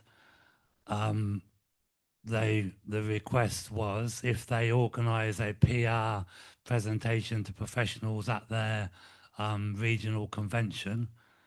So there's the relevance of it being linked to something else where there's available members, where they're already hiring a building. So within that is like financial prudence, and the prudence of members are going to be there and going to be available. And then the request to EDMPR, but instead of just saying, right, we want you to come, them saying to us, this is what we want to do. And if it seems like the right thing at the time, you know, if it seems like it will be useful and it will work, then we will confirm and then we will go ahead. And within that, there's also they would like some support with a like an FD activity. So instead of EDMPR and EDMFD both organising two task teams to go to the same thing, we can collaborate together, and we can fund one member from the EDM, and because it's a convention and there will be other people there, we can find somebody with experience who can help. So within that, there's a lot of, you know, being prudent with resources, you know, capitalizing on opportunities where there are other experienced members. And I suppose the geographical part, so we're going to attend a professionals conference in October in Rotterdam. It's, you know, reasonably practical and economic for us to go to Rotterdam, for Patrick and I to both travel there. So let's say it was going to be, I don't know, somewhere that's a long way away and really expensive and very difficult to get to, then potentially both of us wouldn't go to it. So if it ain't practical, it ain't spiritual, that sort of thing. I mean, I'm not sure how to better answer it, but I think you can extract a lot of what we do here at the EDM and how we do it to paint a picture for that question. Manuel? RD Spain. So so PR regional committee mostly, well, does work with an agenda and with some sort of planning, sometimes very close to FD. So in the case, FD is working on a specific, what we call gray areas that, you know, where no meetings are held. They go together, just as we do here with task teams, to both have a PR and an FD impact on that territory. Apart from that, it sorts of coordinates the PR services, the local PR services. So it does have a coordination with the areas who have a PR committees, and then tries to offer public information at a national level to leave the local stuff to the areas. Thank you. Thank you. Annie? Hani Adek. Well, we have agenda and have planning, just as Spain, but we have ongoing activities that build and get more work to the PR committee. So when we make monthly ads on social media channels, we receive calls. We have many messages to answer, direct messages and comments on our Facebook page. So there is a group answering them, the phone line group also. And whenever there is an area making a convention or a festival, the PR committee start working 2 months before, introducing the area to the professional there, the government and so on, so that we can invite them to this convention and have a meeting directly with them. So they work according to a plan, and they work directly with the areas to cover their needs whenever there is an event. Thank you. Thank you, Annie. Marion? Is it okay? Are you satisfied with inputs you got? Great. So let's move to Czechoslovak region. And a question about a member attending public podcasts. I'm Denis, I'm an addict at the Czech and Slovak region. So we have a member in our region who has been attending public podcasts and speaking openly about his personal story, which in itself is fine. However, he also openly talks about and mentions the NA program. In one podcast, they even shared a regional website for people to contact us. As a region, we know this is against the traditions. How should we approach this person? How can we address or prevent the situation? Have you had any similar experience in your regions? This member comes and goes, is not an active member, is not currently involved in service, and does not appear to be actively working the program. Similar experiences, Alon. Alon from Israel and Cuba. Thank you for this question. Actually, I got a response from our PR chair who read the question and asked to respond. In Israel, there are two members of the program that also have a podcast, also speak about the program. Unfortunately, not fortunately, those members do acknowledge our traditions, and they do not present themselves as a representatives of the program. So our PR committee sees it as part of PR. They doing some public relations for the program when they're promoting it on their podcast. Our PR committee focuses on explaining to the public that one individual cannot represent the program. So people know that when they hear about the program from an individual, it could be like a PI, sort of PI, because they get the information, but it's not that this specific person represents the whole program. This is our PR statement, so thank you. Thank you, Alon. Cuba? Cuba addict. I maybe you're gonna know what I'm talking about. I don't know if I have already shared it here. I cannot, but we had similar situation in the Polish region, and we asked for help somewhere, or not NAFS or EDM. There was also like YouTuber, and they had like huge fight, and there was one influencer member, ex-member, I don't know, and she was talking that NA is she was putting NA in a very bad light, basically, sharing that this is her experience, yada yada yada. So what we did, we did nothing. Someone just said advised, all right, what you can do is really just let it go, try to ignore it, and we did nothing, and it's it's the world is still like rotating, or whatever is the expression. So this is one thing, and also like a friend from recovery, she's also a influencer, an addict, like in a program, in a meetings and so on, and she's very like vocal about her addiction, but she never like says that, all right, I'm in NA, I'm like this you should do, and so on. So yeah, so this is it. Thank you. Thank you, Cuba. Borislava? Dom? Borislava here, and then Neil.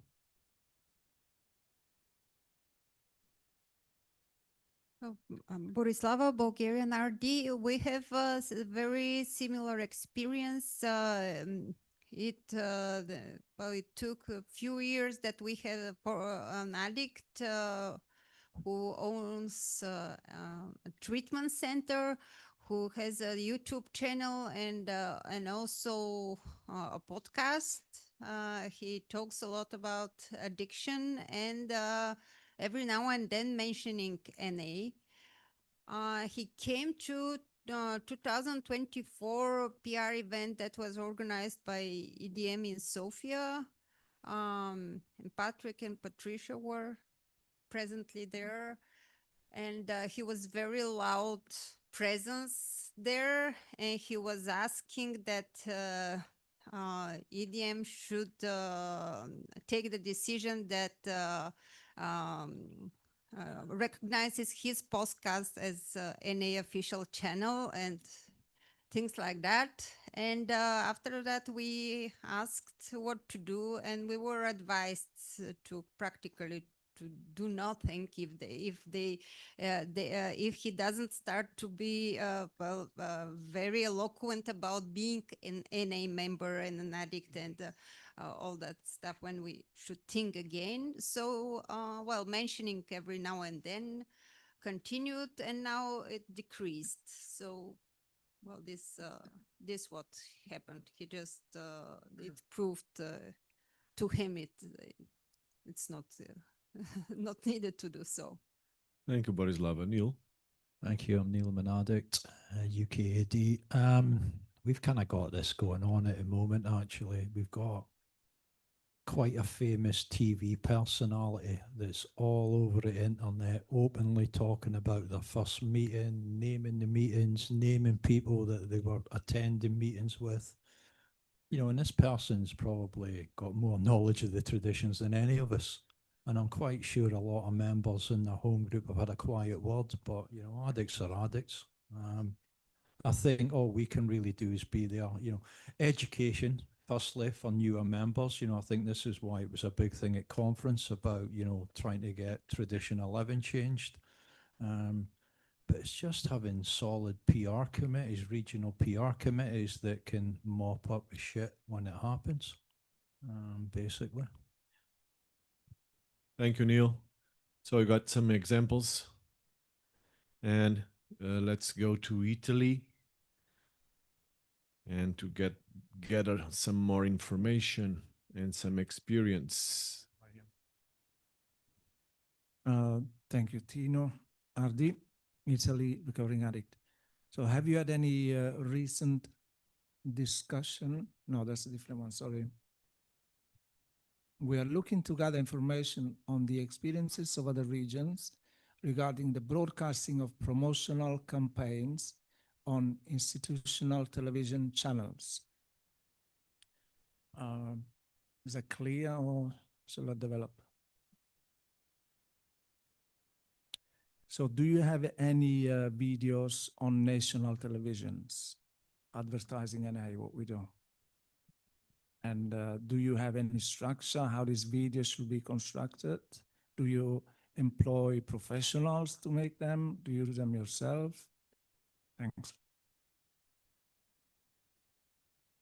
Who wants to share their experience with promotional campaigns on TVs?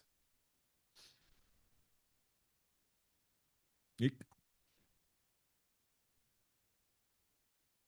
Hi, Tino, Nick Addict.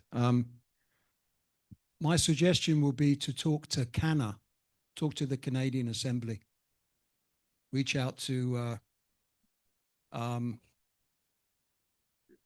yeah. I know Bill, who is the Bill W, ironically, who is the RD for British Columbia. He's been very active with that. So he might be a good point of contact, or just contact the Canadian Assembly itself. I know they've got a national campaign running, so that could be useful. Tino, get in touch with PR from Portugal, because we have frequently campaigns going on TV, public or no public TV, because they have minutes for some institutions, some associations, some NGOs. So we do it in Portugal. Petra, do you want to say something? We have done it in Sweden as well, on like open channel. It's like local TV, you know. Yeah, but about the Bill, the Canadians, they are on our PR WhatsApp chat group. They are there, so you can just find them there.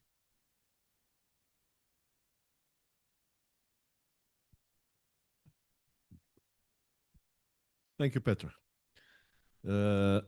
Next question came came from the Netherlands. Richard, about media, digital independence and privacy. Okay. Slowly, please. Slowly, okay, I'll try. My name is Richard. I'm an addict, AD for the Netherlands. We have a question regarding the digital independence and privacy within the NA Europe. We would like to ask whether NA Europe is considering the organization's reliance on US-based technology platforms for services such as email, cloud storage, and other online communication. Given the current geopolitical development and changes in legislation,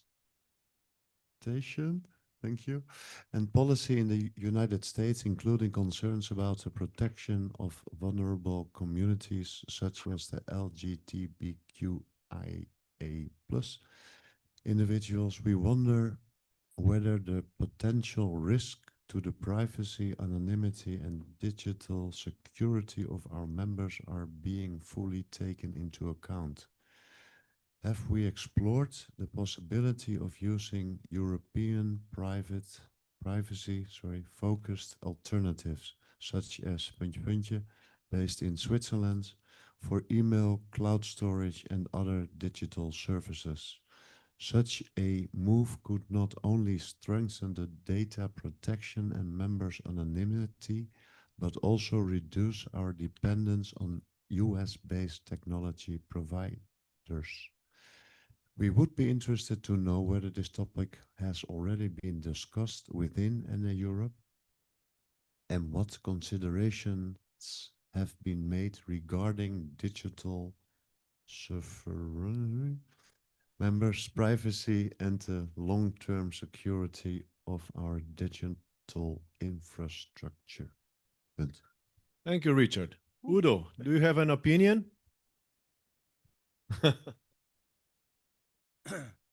Well, there is one company in Europe, you know this, and Proton. I think Proton is the only company at the moment which can cover legal entities because they have a meeting like Zoom, email, cloud, and other services, VPN.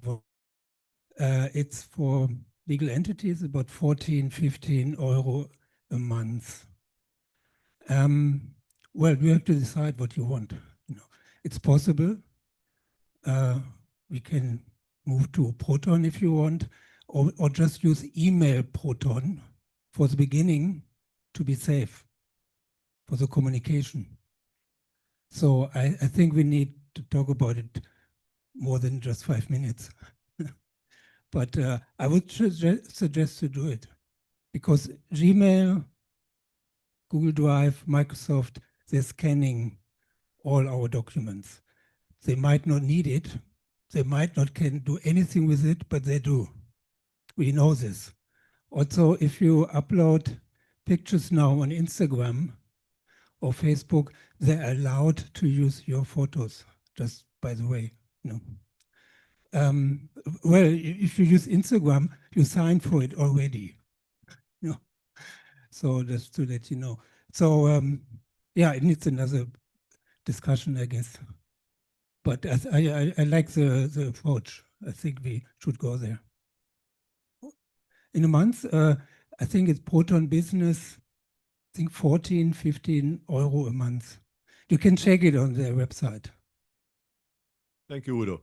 So this concern was raised by the Netherlands. I would like to know if any other region has concerns about this. Alon, Marion.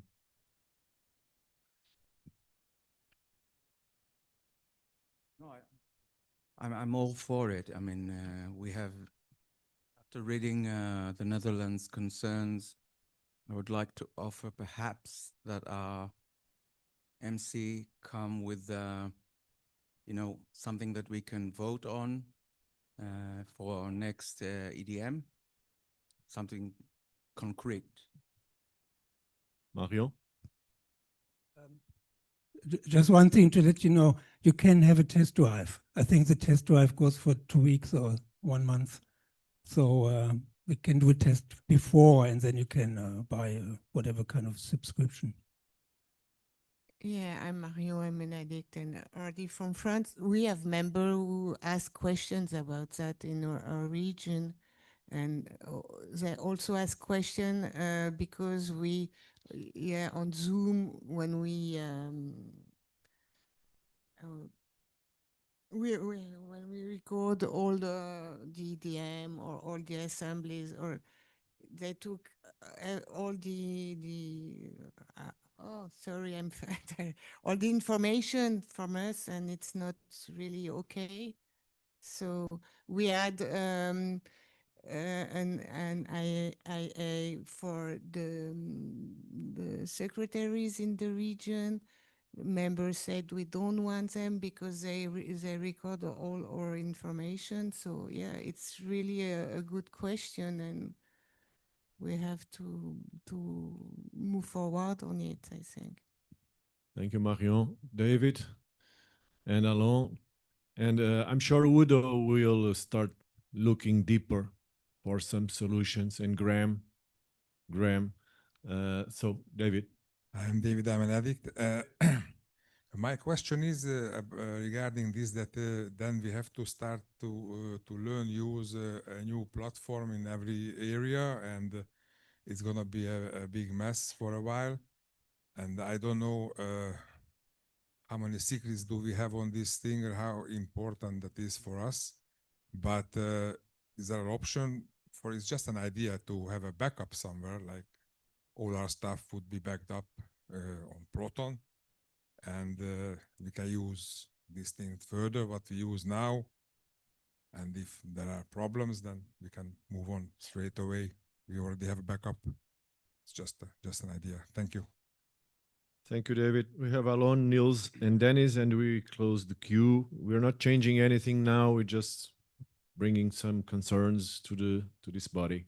Alon. Thank you. Just a clarification from Udo. The Proton service does not scan, does not keep any tracks of the data. Okay, there are 2 ways to protect you. If you use WhatsApp, they protect where the message comes from and where it goes, but it doesn't protect the content, you know. So if you use zero knowledge protection, it means even Proton cannot read anything. The only flip side is if you lose the key, you cannot see anything as well. So that's what you have to be very careful, but they can't. That it's called zero knowledge protection. Thank you for the clarification.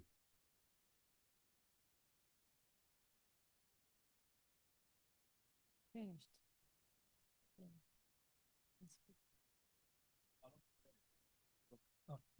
Dennis. Okay, Dennis, I'm an addict. So my question is just a clarification. We would also replace WhatsApp then, or maybe it's in consideration. Also WhatsApp. They also have a service like this. Exactly. You can check it on their website. It's English, French, whatever, and you can see what service they offer. And maybe you can try it by yourself. You know, there's a test run possible. So, and they have a migration from other services like Google or Microsoft. It's quite easy to migrate stuff from this cloud. Thank you, Udo. And about Google? Emmanuel, you have a question about Google. Thank you, Emmanuel, an addict, RD Spain. A bit of context for this matter. Well, this is something that happens in Spain, at least, when someone looks for Narcotics Anonymous in Google. The first 10 search results will be rehab centers. So we've been, since a bit of time, exploring how we could, look for Google AdWords campaigns and try to, reposition a little Narcotics Anonymous on Google search. we've been also using YouTube and other Google tools for PR campaigns. And well, as you probably know, Google restricts or suppresses promotion of drug addiction recovery treatment centers. Not centers, sorry, systems, whatever. We, while exploring a bit what we could do with Google, we actually tried to get certified by Google Ad Grants, which is for NGOs, which we were able to do. And we thought, oh, now we can start the game, you know, with other rehab centers and things like that. And the fact is, we still are being suppressed or restricted. So apparently, from what we have found out, in Europe, only France and Ireland are 100% Google certified, which means only these two countries in Europe may promote Narcotics Anonymous without being suppressed. So I'm asking, did you know that your country is actually allowed to do that? Same for Ireland. And also, is your region currently advertising or, well, you know, using Google AdWords? It was the old name, now it's called Google Ads. That's my question. Thank you, Manuel. Marion? Yes, thank you for your question, Emmanuel. We don't know that. We don't use that. We just, but yeah.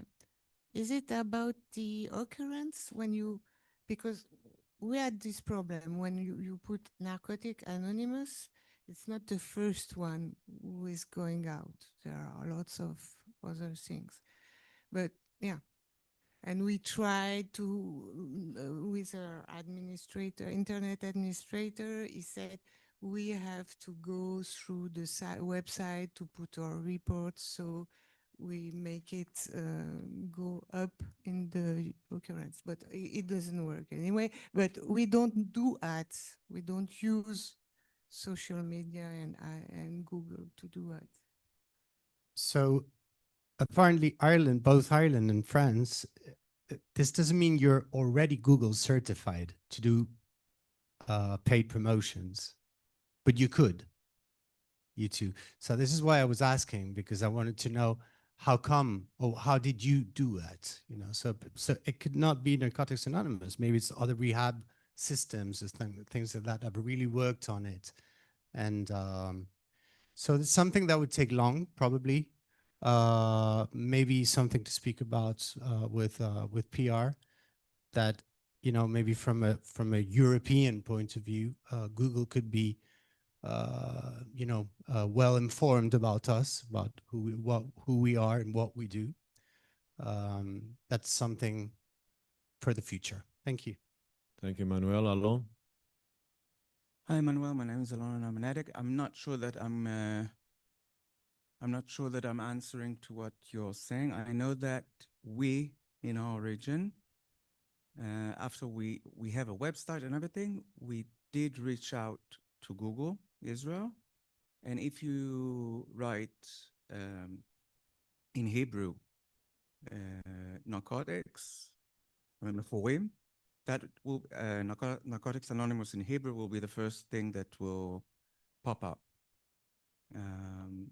If you ask for it and you are an NGO and things like that, you get that for free. I mean, that's the policy for Google Israel.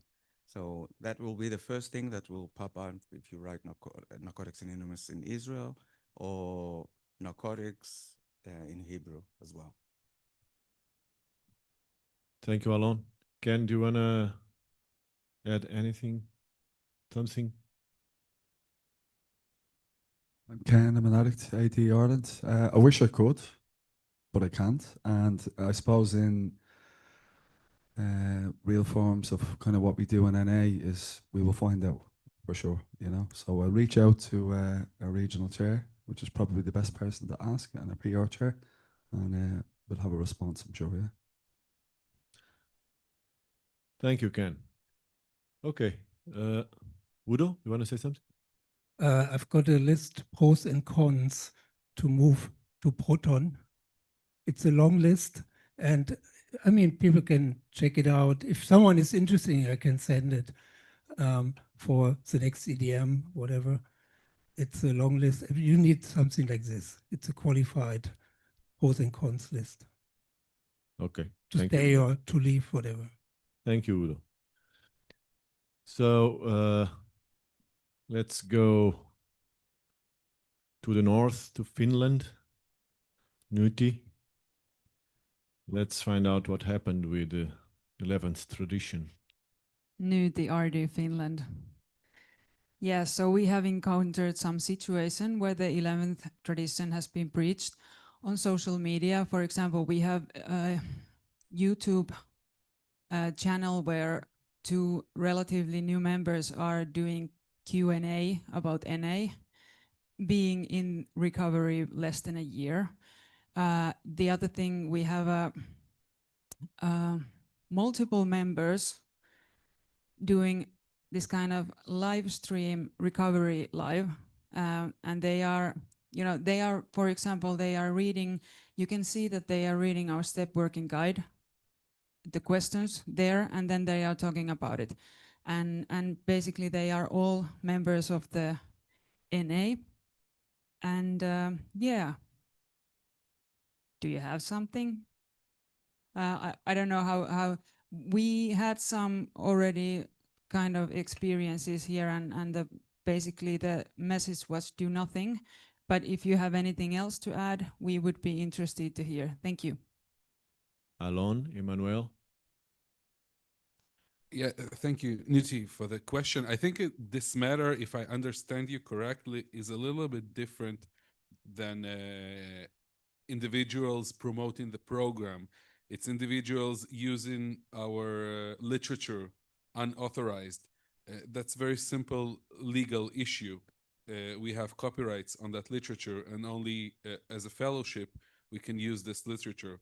So our region has contact with a lawyer, and we try to fight it legally. We present letters of warning if there are individuals that make some alternative treatments and use our literature, or write in their websites that they are doing NA program, which is not part of the fellowship and the region.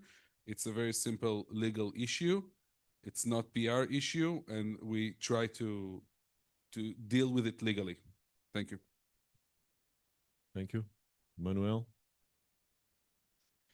Manuel, yes, so we have that same problem a lot. As Nick knows, he has been, I've asked him a month ago for guidance about this, because even our PR chair was breaching the 11th tradition on YouTube. The fact is, you as an NA member cannot go on a video full face and speak about and speak about NA and well, presenting yourself as an NA member. And in my understanding, it sends a wrong message, because it really, NA should be somewhere new members are going to feel safe about their anonymity. And if you see someone telling you he's an NA member full face, sends, in my point of view, a wrong message. Same issue all the time with social media. You know, when people on open social media accounts openly present themselves as NA members. So yes, we do share the same issue. Thank you. Chill, Portugal RD.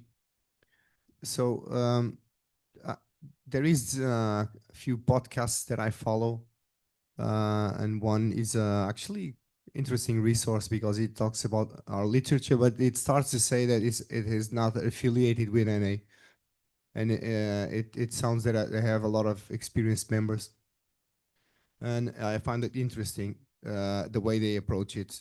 In this case, since it's like a video and the person appears, if this happens at our region, probably knowing the region the way I do, and we have some conservative members, I consider myself a little conservative in some ways. Probably we would approach it and try maybe to mentor the person, because maybe a person with less than 1 year clean doesn't really, it's not really aware. So NA, Finnish NA, like Portuguese NA, should have some accountability to mentor the members that are doing it, and maybe urge them to try doing differently, because maybe it's a start of a useful resource if it's taken care of among considering our spiritual principles contained in our traditions, rather than be something like randomly do by an addict which doesn't have any experience. So maybe this is my input. Thank you. Thank you. Suleiman, did you raise your hand before? Yes, Suleiman and Max, please. And closing this question. I'm Suleiman, RD of Egypt. I think we had this issue back home, and our PR chairperson sent us. He's listening. He's right there. We have someone back home that he's usually on YouTube and social media, and he's always claiming that he's the guy who founded NA in Egypt, you know, and he's outspoken, and he shares a lot of information about the history of NA in Egypt and everything. And we tried to approach him, and we had no expectation that he would change his attitude or change the content, but we did approach him in a friendly way, and nothing happened. And then realized that we should choose a different approach regarding these issues online by educating the groups rather than trying to police the members, the other members who breach the traditions. And we know that the purest form of carrying the message and attraction happens within the groups. So we try to focus and we try to balance this behavior by educating and attracting and carrying the message within the NA as a group, rather than trying to police people online and tell them to do and not to do these actions. That's it. Thanks. Max, AD France, yes, we have the same kind of issue. By example, people writing a book about their life and talk about their recovery and go to the broadcast to talk about it, and they use the name of NA. So it's very difficult to change this, and we have to talk with these kind of people and to explain exactly that you said. And me personally, when I have to talk publicly about my life and my experience, I use the word support group, something like that. I don't talk about NA, but for us, the legal solutions are really very heavy, and the best things is to talk with these people and to try to explain. So we have to carry the message together and not one by one. But because very often they think they do a good thing, you know. Thank you, Max. So we still have 4 questions to go and 20 minutes. Let's try to go through the 4 questions. And the next topic is literature. Daniela, Dennis, who is going to raise a question, is Daniela. Please give her the mic. Daniela ID for Czech and Slovak region. For the regions that receive subsidized literature from NOWS, or maybe you did in the past, and sell it in your region, have you raised prices of the literature recently, or you can just, share the previous experience from past? I mean, do you provide literature to the subcommittees for free or discounted? If you are, obviously, I know most of the region, not getting literature for free, but if you have this like experience maybe from past, that would be great. Thank you. Kuba?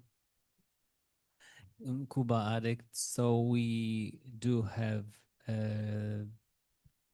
the prices went up in the Brussels shop.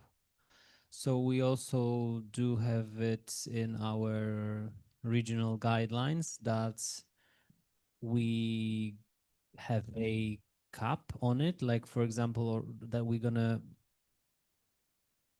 I don't know if it's a yeah, that we're gonna increase it like by 30% and sell it like 30% like we're gonna make 30% out of selling this piece and like 20 selling this and something like that. So now whenever the prices goes up or down in Brussels, we automatically somehow change the price at our store. Yeah, thank you. Thank you, Thomas. Thomas, AD Finland.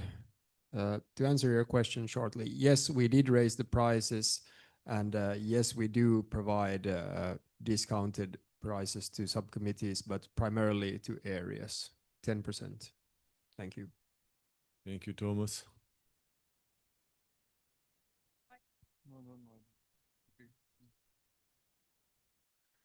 Okay, Okay, I can answer as well. go ahead, Tata. Hello, Tata RD Transit.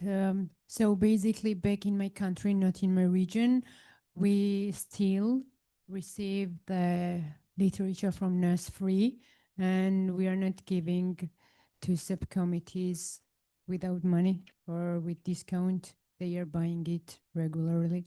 But like nearly 3 or 4 months ago, I really don't remember, they raised the price because of what, I don't know. Yes. Thank you. Thank you, Annie. I'm Hani Adek.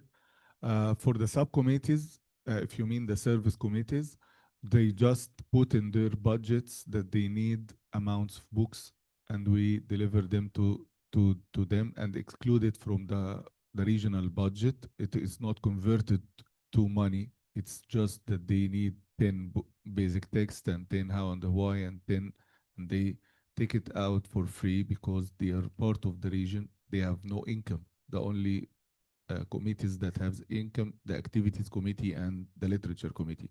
The PR committee does not collect money to pay for the literature they need. Thank you. Thank you, Annie. Let's go to Italy and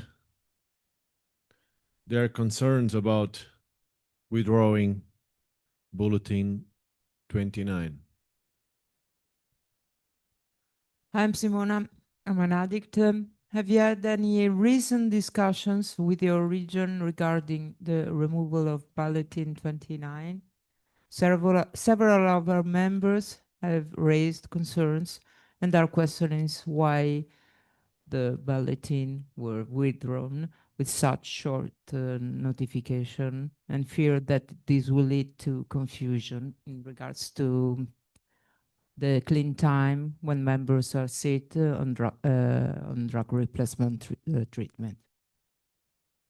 So I don't know if we have an answer, but have you had recent discussions? This is the beginning of the question from Italy. Does any region have begun discussing the removal of this bulletin? Nick, do you want to add something to this topic about removing Bulletin 29, World Service Conference? Now again, jet lag brain. I know the board communicated prior to the conference So I'd have to do a little research because my brain really is fried. It's either car, cat, or conference report. And essentially, my memory is that the content of the bulletin does not reflect the global conscience of the fellowship. And that's the basic. If it doesn't agree with what the members are telling us, then it shouldn't be on the website anymore. Kind of as simple as that. In some ways, it's a US issue. This always has been. It's driven by policy, let's call it policy, in the US, how addiction is addressed in the US, which in turn influences other countries. So, for example, Brazil at the conference didn't even want to have a conversation about medically or medication-assisted treatment because it's not an issue in Brazil, but it's a big issue in the US, probably the issue in the US. And again, in parts of Europe, it flows out. It's economics and it's business. It's the outside world impacting what we do. But the reason the bulletin's gone is because it just doesn't reflect what's happening anymore. And there is no, I think it's clear to me, but the fellowship doesn't, I'm not, I'm just me. So, and many of you are just you, so you don't, what we believe and what we know is not necessarily agreed with by everybody in the fellowship. So that's where we're at right now. Will it change? Everything changes. But for now, that's where we are. I mean, it is quite an old bulletin. It was reviewed, God, nearly 20 years ago and written when there was none of this modern stuff, when it was methadone, which we all know. Hey, we've all done it, right? So that's where we're at. So I would go back to, damn it, I'll pull it up if you need to know. It's one of those pre-conference documents where there's a more black and white written down discussion of why. So we could say this is an ongoing discussion and process, right? Okay. Tino, Simona, I'm not sure if you got an answer, but you got an input.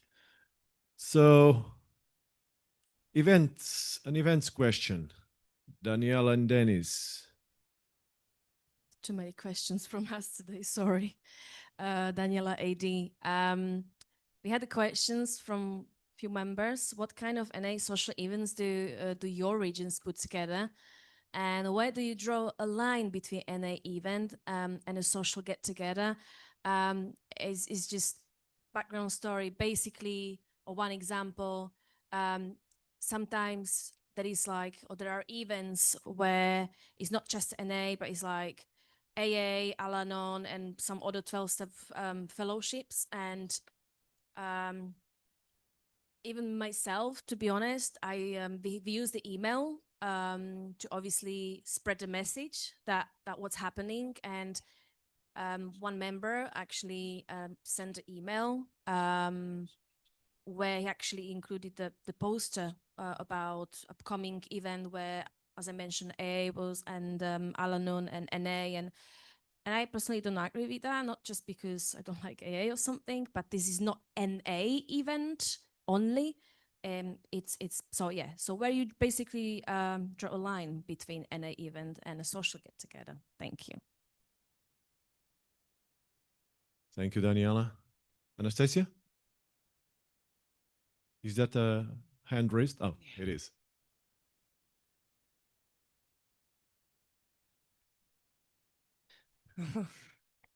Anastasia, the Latvia. If I could understand you, our social events, it's open convention, regional convention, where everybody is welcome. A name member and not a name member from all 12 steps program, or any person which want to know about an A.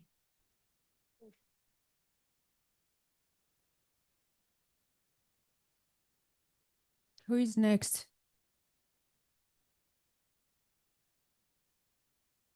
Am I next? Jill. Okay, so it's me. I'm Gil. I'm Portugal RD. Okay, so we have NA events. We have regional conventions, which we might consider a social event.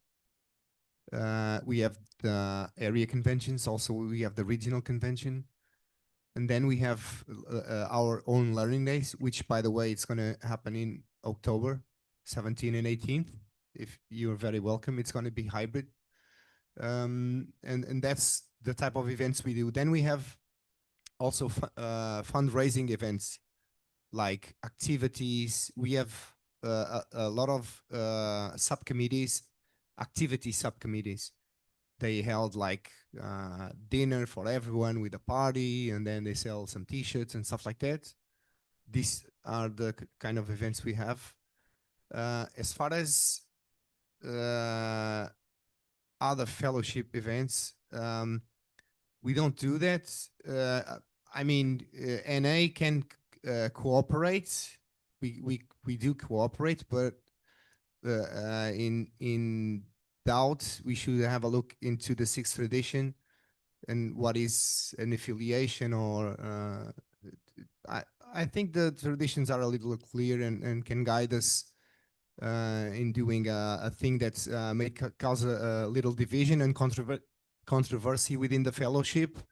And if sometimes something is not consensual and it has a potential to create disunity, we should maybe hold on, because sometimes we can be very passionate about things and stuff like that.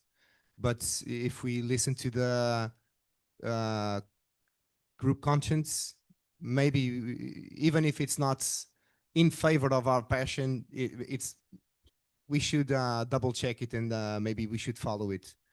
And that's it. So we try not to complicate much. We do because we are addicts. That's it. Thank you, Jill. I am David. I'm an addict. Yeah, we we have all these kind of national conventions, daily conventions, a couple of those each year and all that.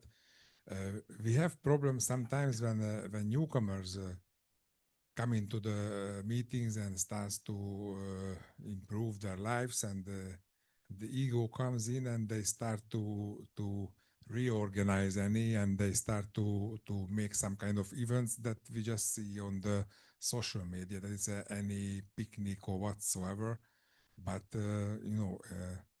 or any soccer, whatever, but not through the structure. They just on their own. But we, for example, one guy was organizing poker nights, and with newcomers, and I didn't understand why it's a problem, but we have to be very careful with that, because and give time for them to understand that we don't have the tools to say, okay, you can't do that anymore, and he won't do it anymore. He will do it, and we try to talk with him a couple of times, and educate the groups and whatsoever, but that's all we can do in this kind of cases. We can't just pull a line, because things are just happening. People are coming and things are just happening. Thank you. Thank you, David. Rasa and Alon.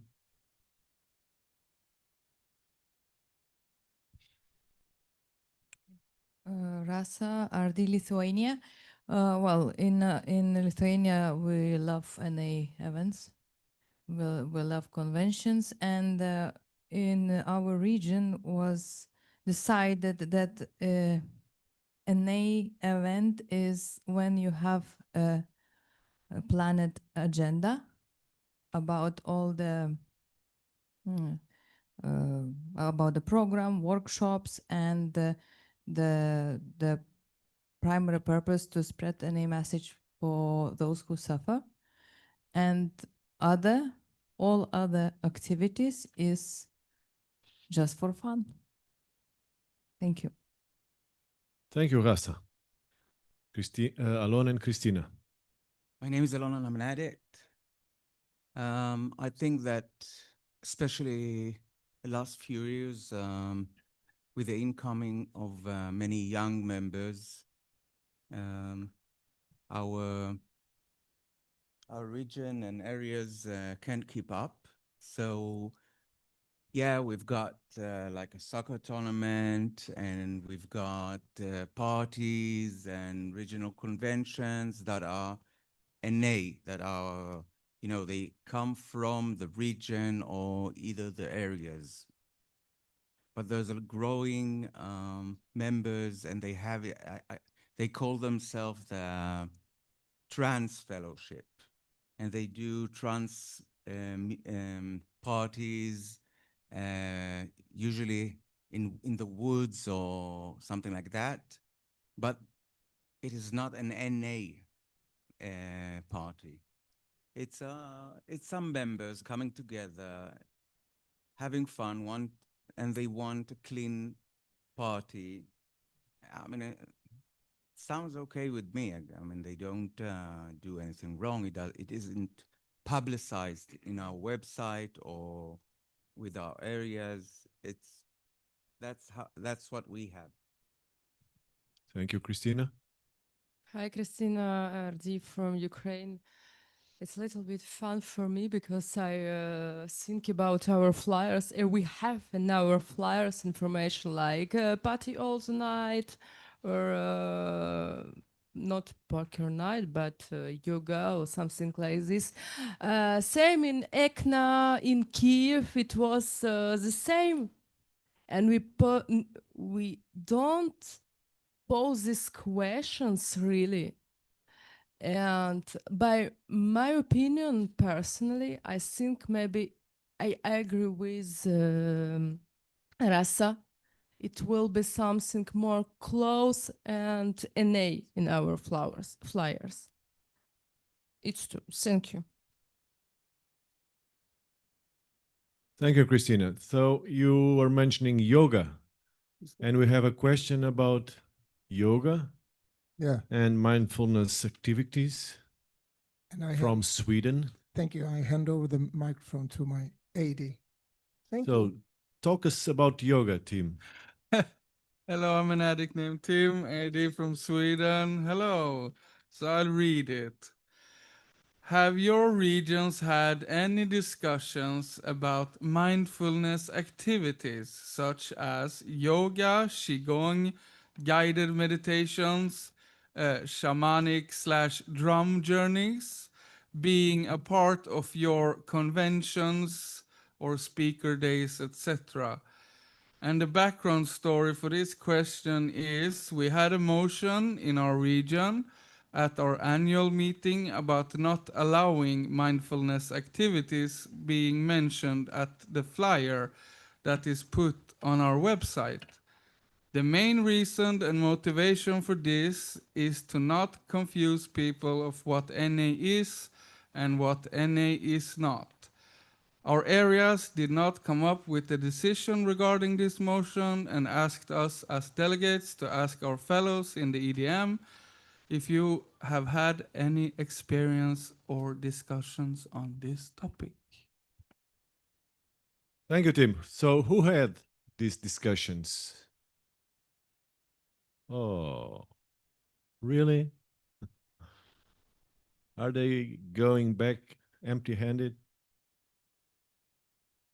Oh, we have an experience in Finland and in Hungary. Thomas, AD Finland. Well, we do have a group in the Helsinki area that's called NA Meditation. They do 30 minutes and they sit in silence when they start the meeting. Thank you.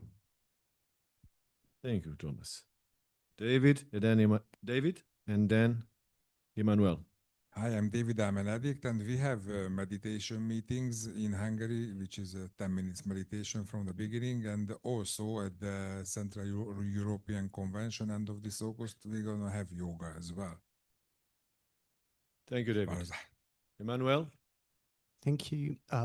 Yes, so no actual discussion about it, but we see it as a proper activity in conventions. Yoga as a physical activity in the mornings, meditation, we consider it as part of the 11th step. So everything is fine with that. And that's it. Thank you. Thank you, Manuel. So we are closing for today. This was the questions we had on our community dialogue questions. The ones that were not here, it's because they came too late. But we have another 3 days of EDM, so please share your questions with your fellow delegates. Don't go empty-handed. Discuss it during lunch, breakfast, and dinner. So, and to the ones that are going to the boat, see you in an hour. To the other ones, take a good nap. See you all tomorrow. Thank you. Yes, see you all tomorrow morning. Where do Have a good where do we have trip. to go for the boat? Does somebody know? Open the delegate chat. That's why we have a WhatsApp community. Good. Well, it's going to be locked if you want to leave it.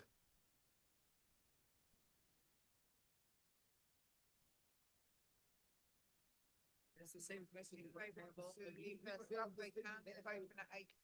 Morning. Okay, Wilde, we should recharge the. Yeah, some money and then.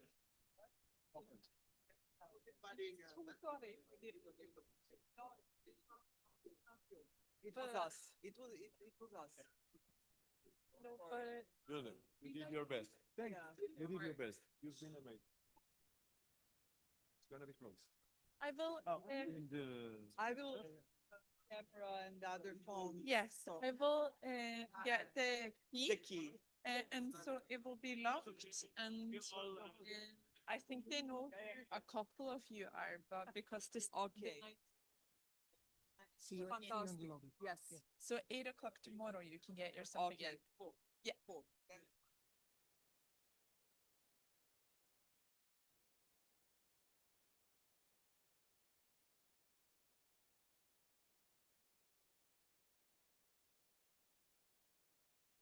All right. Do we know?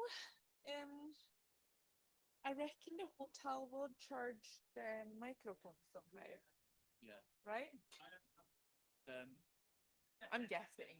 If not, the tech guy is coming tomorrow. Yeah. Let me fix that. I'm sure they asked. It's not your issue to worry about. I mentioned to him when I'm going out. Yeah, no, I will chat to him because I'm staying anyway. But the woman that was mentioned they might be a charge. I will just.